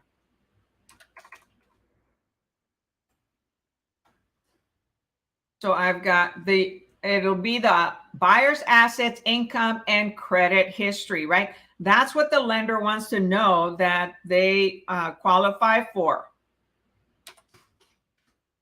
First, they determine that. Once the buyer is approved, then they got to approve the home. And that's through the appraisal value. And then after the appraisal value comes the survey. Okay. But the first thing is the buyer has to get final approval. And that's on their buyer assets, income, and credit history. Very good. 82B. No, not A. Property appraisal, buyer's credit history, and employment record. No. First, the lender, the buyer has to be satisfy the requirements, and that's not an appraisal process yet. The appraisal is the second step to approving, a contract to be for the lender to loan them money. But first is the buyer's assets, income, and credit. Can you as an individual first qualify? No. Be approved to get the loan. So first the individual gets approved. Then the home and land get approved. Okay? So 82B.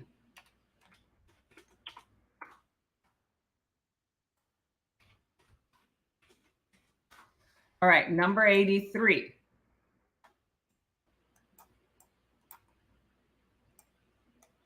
Another long one.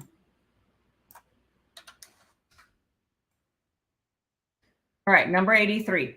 Any questions? No. Let's see here. Employment record and income got me. Yeah, well, employment record, yes, and income are part of it, okay? But it's also the assets and income and what were the three things? So buyer's assets, income. Geez, I already, buyer's assets, income, and credit history, okay? The employment is part of the credit history. It'll show them, where they're employed.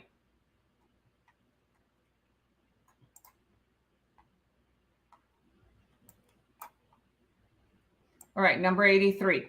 Andy Wong filed an application for licensure with the Texas Real Estate Commission. The application was rejected. Which of the following would be the reason that for which the application was rejected? A, Andy has not been a resident of Texas for a full 6 months before filing the application. B, Andy has not found a broker with whom he wished to enter into an independent contractor working agreement.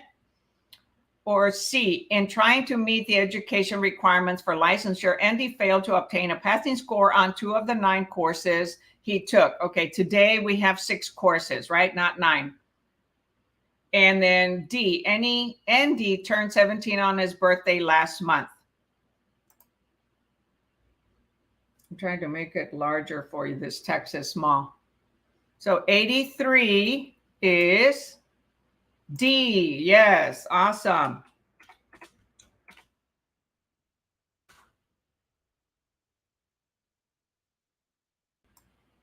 He turned 17. Okay.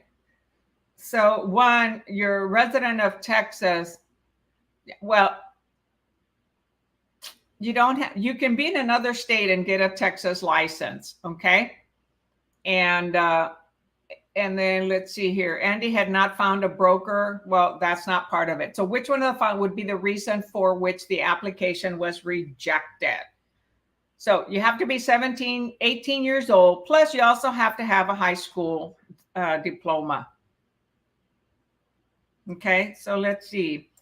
Employment records, pre-approval. Well, there's a pre-approval prior to writing an offer, Cindy. That's what we as realtors, ask for before we start showing people property. But that is the lender's approval. It's the lender's final approval, not pre-approval. It's the lender's final approval for the buyer. Okay? The pre-approval is before we're going to show properties. Okay, so good morning, Diana. Thank you for joining us and doing Texas state questions. All right, so that was number 83D. Yes, I did type it in. All right, number 84.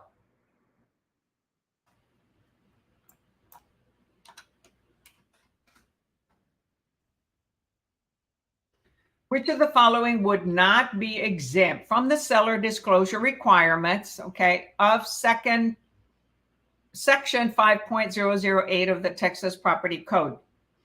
A condominium unit currently occupied by the owners. B, a home being sold by a bank that received title through deed in lieu of foreclosure. C, a home being sold by the executor of the estate of his mother who died last month. Or D, a newly constructed single-family residence that will be ready for occupancy next week. So which one is not exempt from the seller's disclosure requirements? Remember, when are seller's disclosures provided? It's not on all properties, right? And I tell you what, some of these codes that they talked about here, one of the questions that I did this week, I selected the right answer, I guess, right? Because I don't know everything by the codes, but yet the answer kept saying it was wrong, right? I took the test several times and it kept telling me, finally, it was like chapter 93A, which has to do with misrepresentation and of information. Okay, what chapter or what code or what act protects consumers from fraudulent misrepresentation? And it's like chapter 93A. And I was like, well, heck, man, I don't remember those things. It's like here, 5.008 Texas Property Code. So you go by what the question says, right? So the answer here is A. No, not D. Ooh. Oh, y'all. Okay.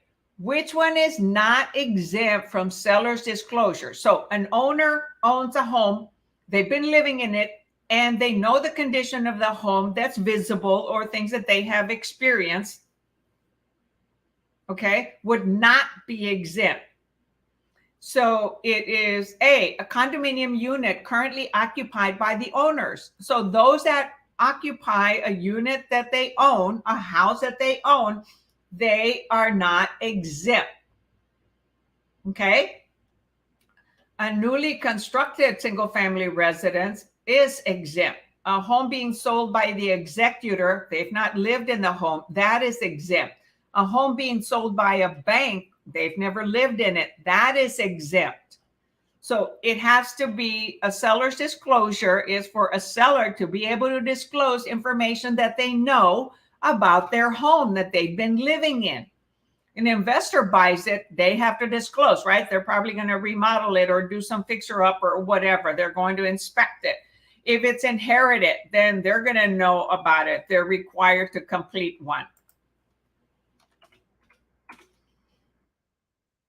So I would almost say that anybody who hasn't lived in it is going to be exempt, but it is not 100% true. I just mentioned some reasons where if they didn't live in it, but they bought it as an investment or it was inherited, then they would have to complete one. Okay. So the key would not be exempt. Okay. All right. Number 85. The minimum font, oh, this one gets most people. The minimum font size that the type in the IABS, information about brokerage services notice, may be printed in is A16, B12, C10, D8. So, you know, you could probably know two of them out of the way right away, right? A and D. So then it's either B or C.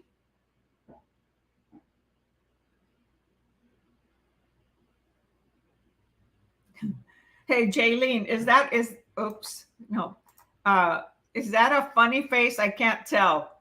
A laughing face? I can't tell from the type of little emoji.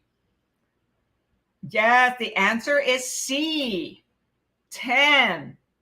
On the IABS, you're allowed to do 10, right? When we were in school, in college, research papers and any type of that had to be written in 12 font. But the IABS can be written in minimum point of 10.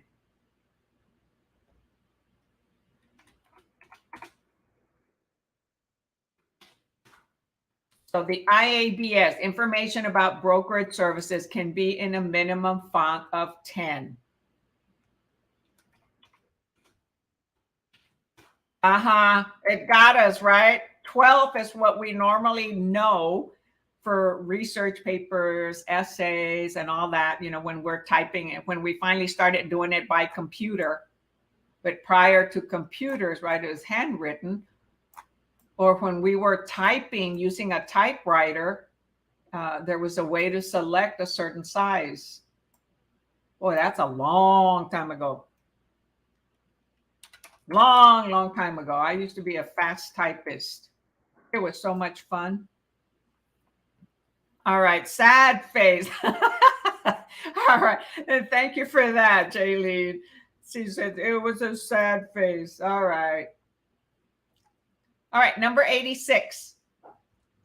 Who requires a licensee preparing a competitive market analysis, okay, CMA, to include the following statement? Why do I stress it because there's a CMA that is called competitive market analysis or comparative market analysis. Two different types, competitive or comparative. And it includes different types of properties, or some more than others, okay? So the competitive market analysis to include the following statement. This is an opinion of value of comparative market analysis and should not be considered an appraisal. In making any decision that relies upon my work, you should know that I have not followed the guidelines for development of an appraisal or analysis contained in the Uniform Standards of Professional Appraisal Practice of the Appraisal Foundation, right? Because we're not appraisers. So who requires a licensee preparing that? A, TREC, Texas Real Estate Commission. B, the Appraisal Foundation. C, Fannie Mae. Or D, the Appraisal Licensing Board. Yes, A, Trek, right? Because we're licensed by Trek. So by Trek. Very good.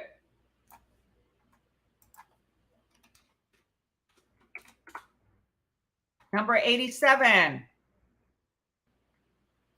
What must the Texas Real Estate Commission do before revoking a salesperson's or broker's license? A, post a public notice. B, consult the Attorney General. C, hold a hearing. Or D, solicit public comment.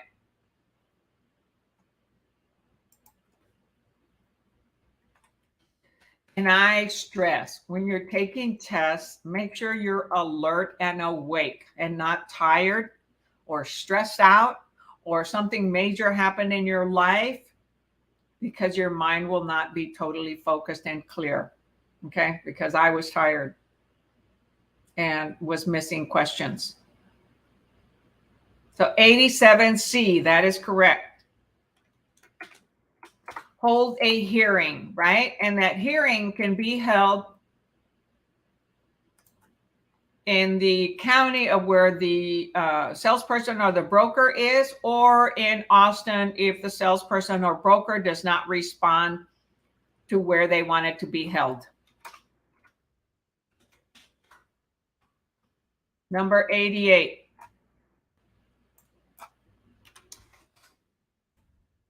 Responding to or facilitating inquiries about the ancestry or familial status would put the licensee in the position of violating what? A, only the federal fair housing law. B, only the state fair housing law. C, federal and state laws as well as the Texas Real Estate Commission rules. Or D, only the Realtor Code of Ethics. Careful on this one. Pay attention to what the answers is saying.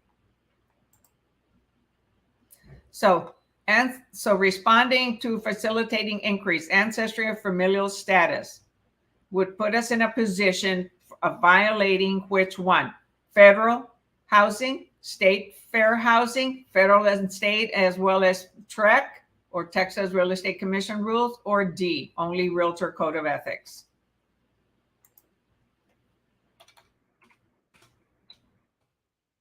See, this applies to every single state, right? So that would make it federal. And it applies to Texas, right? And it also applies to our local commission, Texas Real Estate Commission. So the answer here is D. No, it's not the Realtor Code of Ethics, okay? It's a federal law, it's a state law, and it's also required by our Real Estate Commission. So 88C.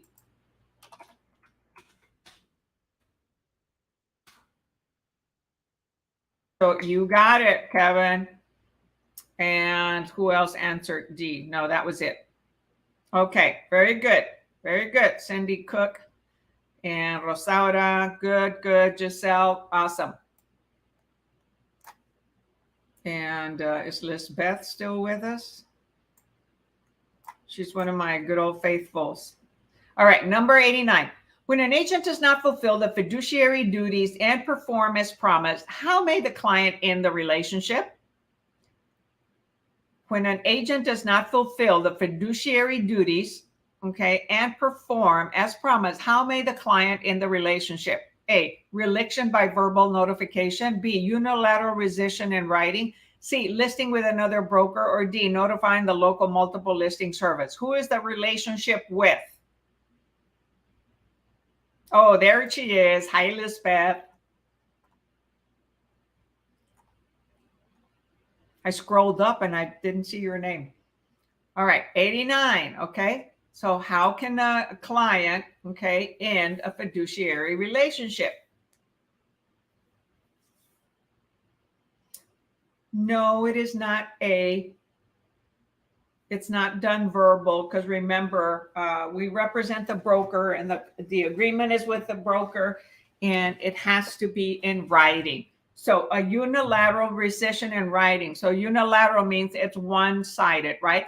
The realtor, I'm sorry, the client, okay, is going to rescind, okay, the relationship in writing. So B, unilateral rescission in writing. Dang, I'm getting tongue-tied.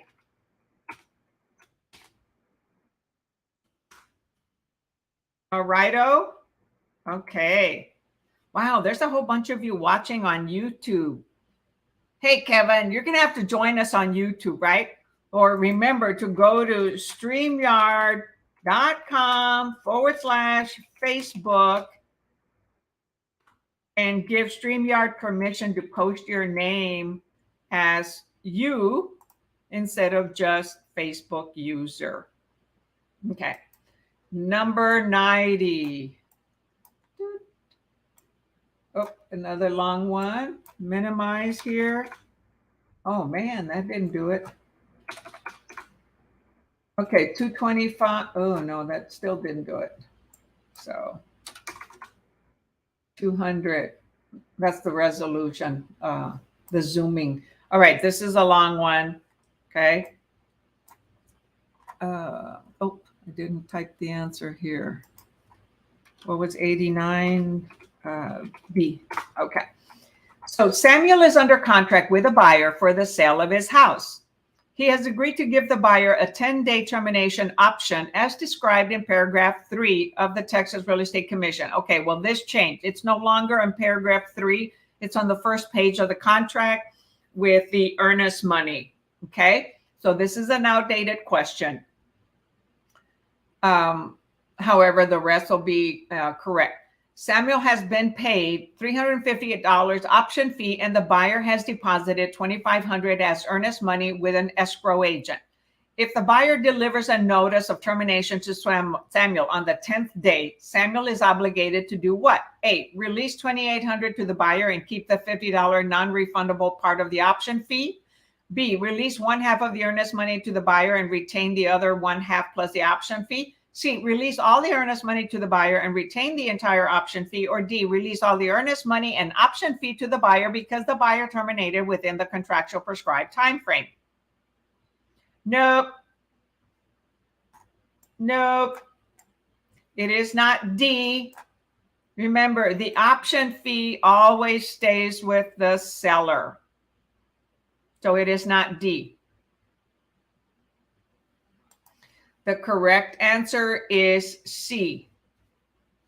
Okay, Rosaura and Kevin. All the earnest money is released, but not the option fee. The option fee was paid to the seller for the opportunity to do inspections and hold on to the property in a option period, not pending yet, okay, and not accept other contracts until all the inspections are completed and the buyer and the seller may have to negotiate, okay, a price because of anything that might have to be happen. But it holds the property for the opportunity of the buyer to do inspections. It becomes a unilateral contract. The seller stays put for the days of the option period. And that option is that fee, okay? He paid $350 option fee. Seller keeps that. When the buyer terminates within the timeline. Nowadays, it is 5 p.m. on the 10th day, but make sure you do it by 4 o'clock or earlier, because remember, the client has to be notified. So buyer tells the realtor, I'm terminating. Realtor 1 tells Realtor 2, the listing agent, buyer terminated. Listing agent has to notify seller. All of this before it expires at 5 p.m. on the 10th day. Okay, you can't have the buyer tell you at 4:45 and then you have to tell the listing agent, what if you don't get a hold of them? And then what if the listing agent doesn't get a hold of the seller? Remember, notification, signed, sealed, and delivered, right? Delivered. So remember that. So release all the earnest money to the buyer and retain the entire option fee. That was 90C.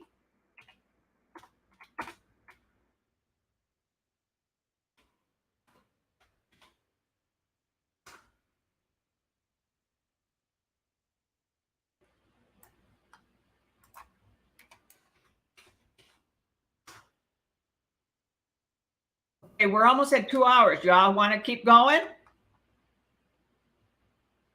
We just did another 10 questions. We can do another 5. Give me 5. Give me 5. 5 more questions? A few more questions? Yes, no, maybe so. You want me to stand up and dance? Yep. Yes. Okay, 5. Give me 5. All right, we'll do 5 more questions. That's why I go by Wild Lillie Handy. Okay, I'm a little crazy. I'm a little wild as a kid, but a safe wild, right? A decent wild. Not a reckless wild. I'm a safety wild. So let me enlarge this. Hey, I'm the black sheep of the family, okay? What can I say? It's fun to be wild and happy, okay? I used to be told always to lighten up, Lillie, lighten up, Lillie, because I would get so focused to my work and to school that I didn't go play and party and stuff when I was getting my engineering degree. I focus. They say, lighten up, laugh some. Well, when I'm partying, I laugh and I'm wild. All right, 91. Newlyweds Jack and Jane went up the hill, have just acquired a farm of several hundred acres 10 miles from the city and established it as their homestead. Homestead. How much of the farm is protected from seizure and for sale under the Texas Constitutional Homestead Protection? Okay. Jack and Jane, instead of Jack and Jill, go up the hill. They acquired a farm of several acres. Okay. Newlyweds, keyword. So A, 100 acres, B, 200 acres maximum, C, the entire farm, or D, 10 acres, including the land upon which house sits. Hey, y'all are doing well. Yes, lots of laugh. Good. Okay, where's the funny face, Jaylene? I know it's hard to recognize the little emoji sometimes. Yes, the answer is B, 200 acres. That is allowed to be considered the homestead for a reduction in taxes, property taxes, and they are newlyweds. If it didn't say newlyweds and they're single, but let's say they bought it 50-50, well, he's allowed 100 and she's allowed 100, right? Because they own it 50%. But here they were newlyweds. Anything that's over 200 acres would be taxed the normal way.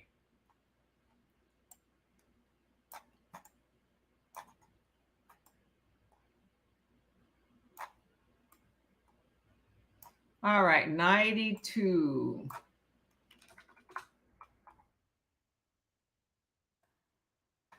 So it was 91B, very good. 200 acres maximum when it's a married couple. Okay, 92. Who or what requires a person to hold a license issued by the Texas Real Estate Commission, known as TREC, prior to performing acts of brokerage such as selling, leasing, or locating real property for sale or lease? Because in Texas, we're allowed to do rentals. Some states do not. A, Texas Real Estate Commission. B, the governor of Texas. C, the Texas legislature. Or D, the Texas statute of frauds. Okay, so who or what requires a person to hold a license issued by TREC?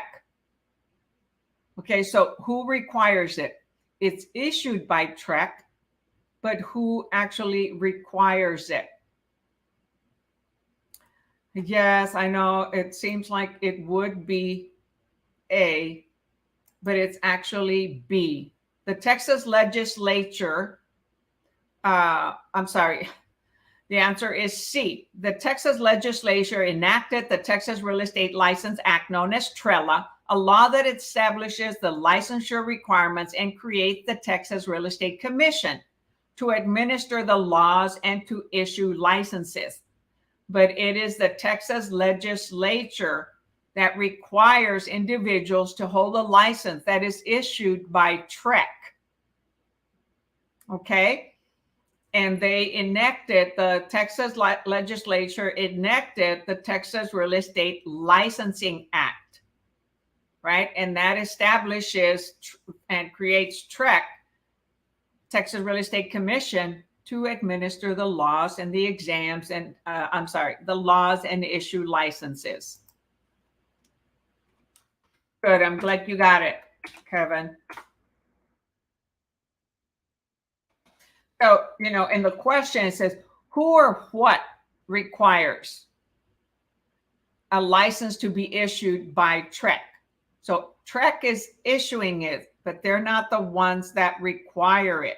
Okay, it is the Texas legislature. That's why we have Texas laws and laws that are created to protect the consumers, right? And the statute of frauds and a whole bunch of other things. Did I type the answer? Yes. Okay, got it. Very good. All right, 93. Sarah, salesperson, has a signed buyer representation agreement to represent Bernie and Bonnie, buyer. She shows them a home listed by Lisa List-A-Lot. Check that out, List-A-Lot, right? Who tells Sarah that the sellers are desperate and that she is sure that she can get them to accept $10,000 less than the asking price. Wow. List-A-Lot, because she lists a lot of properties, right? Or lists a lot of lots. So Lisa List-A-Lot tells Sarah, salesperson, that her seller is willing to accept $10,000 less. What should Sarah do? A, call the seller and tell them what Lisa said. B, suggest that the buyers make a lowball offer. C, keep the information to herself. Or D, share the information with Bernie and Bonnie. Who does Sarah represent? The buyers, right? So any information that she learns and finds out or knows, disclose it. That's the fiduciary duty, to share the information with Bernie and Bonnie. 93D.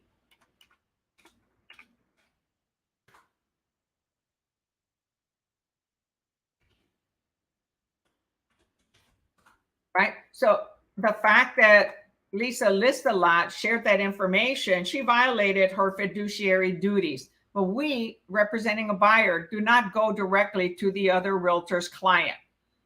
We share it with our client because it's information we learned.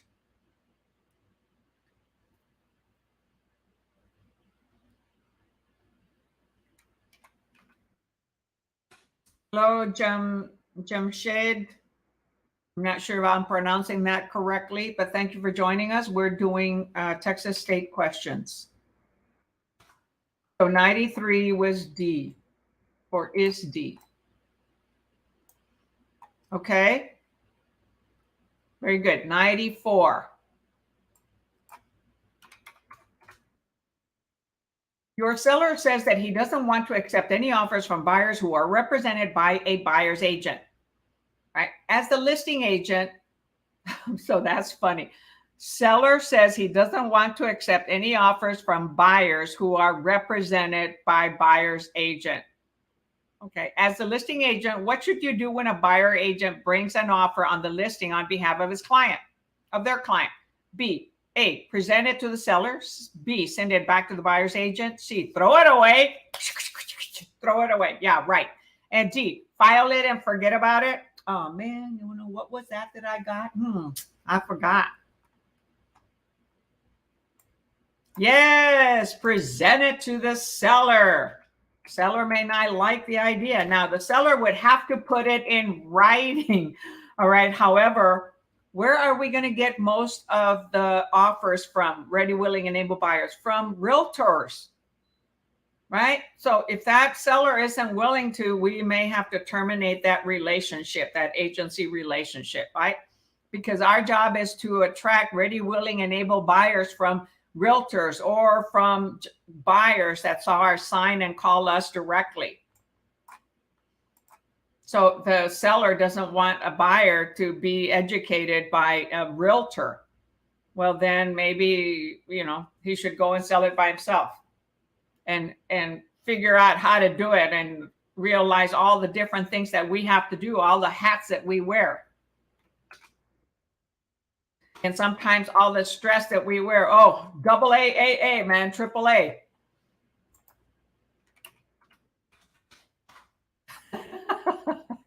I tell you what, being a realtor is a crazy world, all right? You've got to be lighthearted because you're going to deal with all kinds of personalities, individuals, nice ones, mean ones, crazy ones, rude ones, yelling ones, quiet ones, all different types of personalities, all right? And all different types of vendors that we have to deal with. So if you blow your tops real easy, you better go practice how not to blow your tops. Let's see here. It was in writing. Would it be B? If it was in writing, well, any offers who are represented by a buyer, it's going to be in writing. We present offers in writing to the seller. Okay, so they could be verbal, okay, but we want to put them in writing. But if we get something verbally, we're still going to share it with the seller. Throw it away? Really? Oh, I'm sorry. You guys are answering number 95. Oh my gosh, I was like, what the heck? So in writing or not in writing? No, we don't send it back to the buyer's agent. We present it to the seller, okay?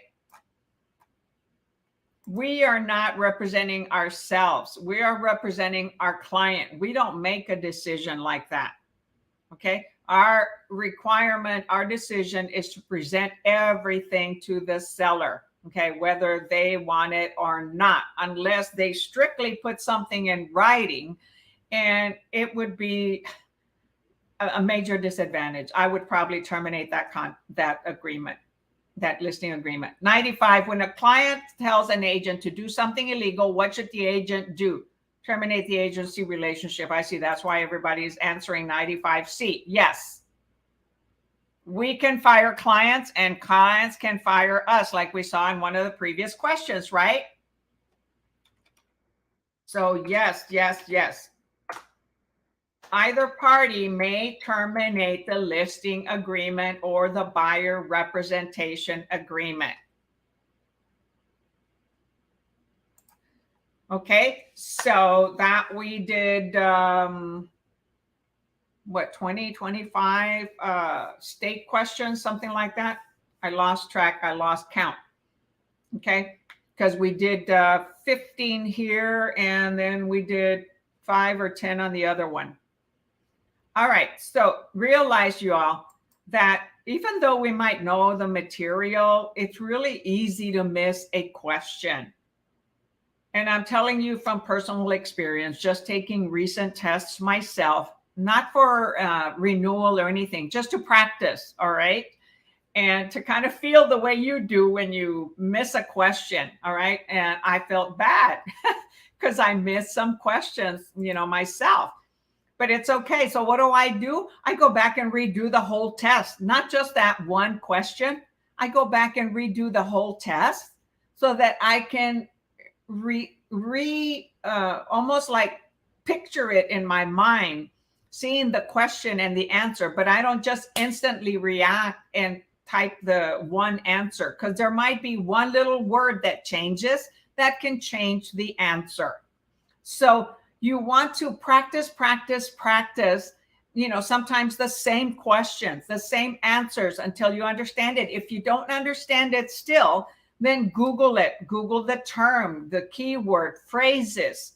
There's a lot of information online that you can help you understand instead of going to the original books. However, it's all about practicing. You're very welcome, everybody.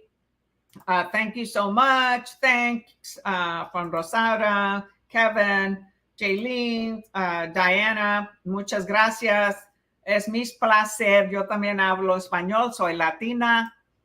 Okay. I'm a whole mixed breed, man. I'm a mutt.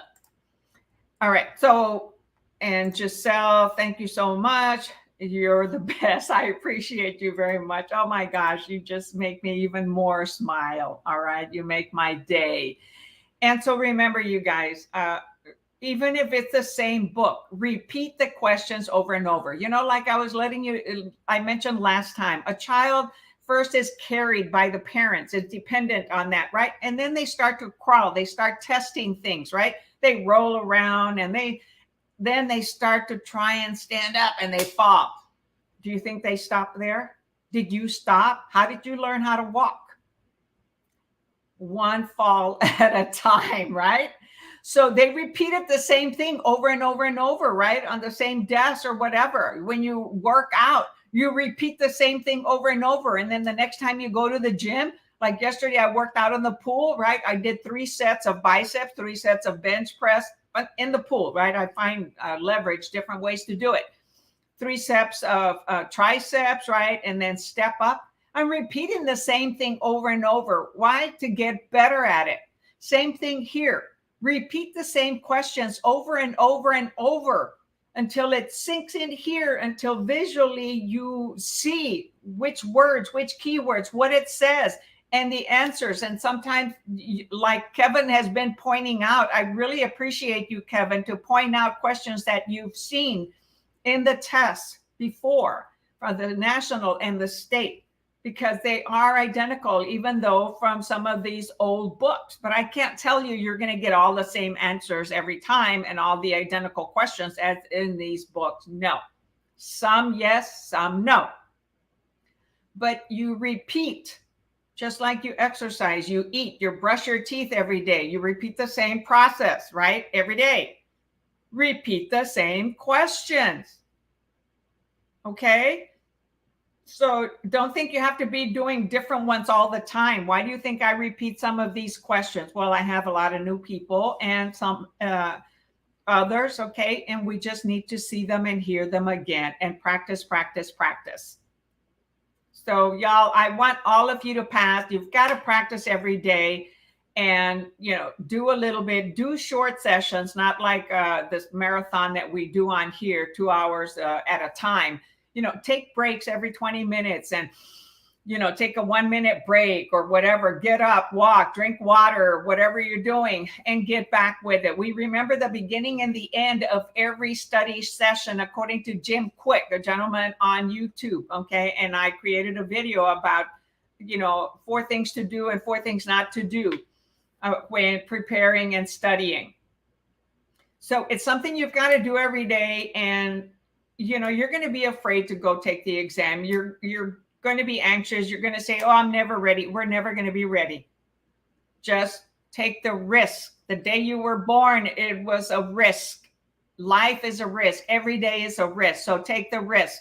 And if you have to repeat it, repeat it. Doesn't mean, oh, it wasn't meant to be. No, it is not that. Repeat, repeat, repeat until you pass. And then you're going to do what? You're going to go inactive. Then you're going to select a broker, a sponsor, right? You're going to be called and texted and emailed by a whole bunch of sponsors. I'm one of them, but I'm not out there aggressively calling, texting, and all that all the time. So I'm also a realtor. I still do real estate, and I'm looking for realtors to join me at EXP. We're a virtual company, cloud-based company. So reach out to me. I respond to all my texts and emails, but better text, okay, and messenger. And realize that this is your business. Okay, you're going to learn it while you're out there practicing it. Nobody's going to show you exactly all the ropes. And so, let's see. Cindy is scheduled for next month. Okay. Jaylene says, good luck. Yes. And it's more than just luck. Okay. Yes. Some of it is luck. However, it's practice.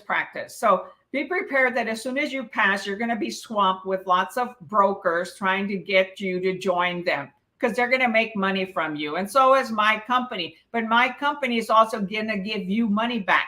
Is going to assign a mentor to you for your first 3 transactions, okay, to walk you through some things, be there and advise you when you need help. which you're going to want a mentor. You're going to want somebody to be there for you and help you, whether you go to an office, a brick and mortar office, or you go to a virtual company. Okay. So choose a company that's going to meet your needs.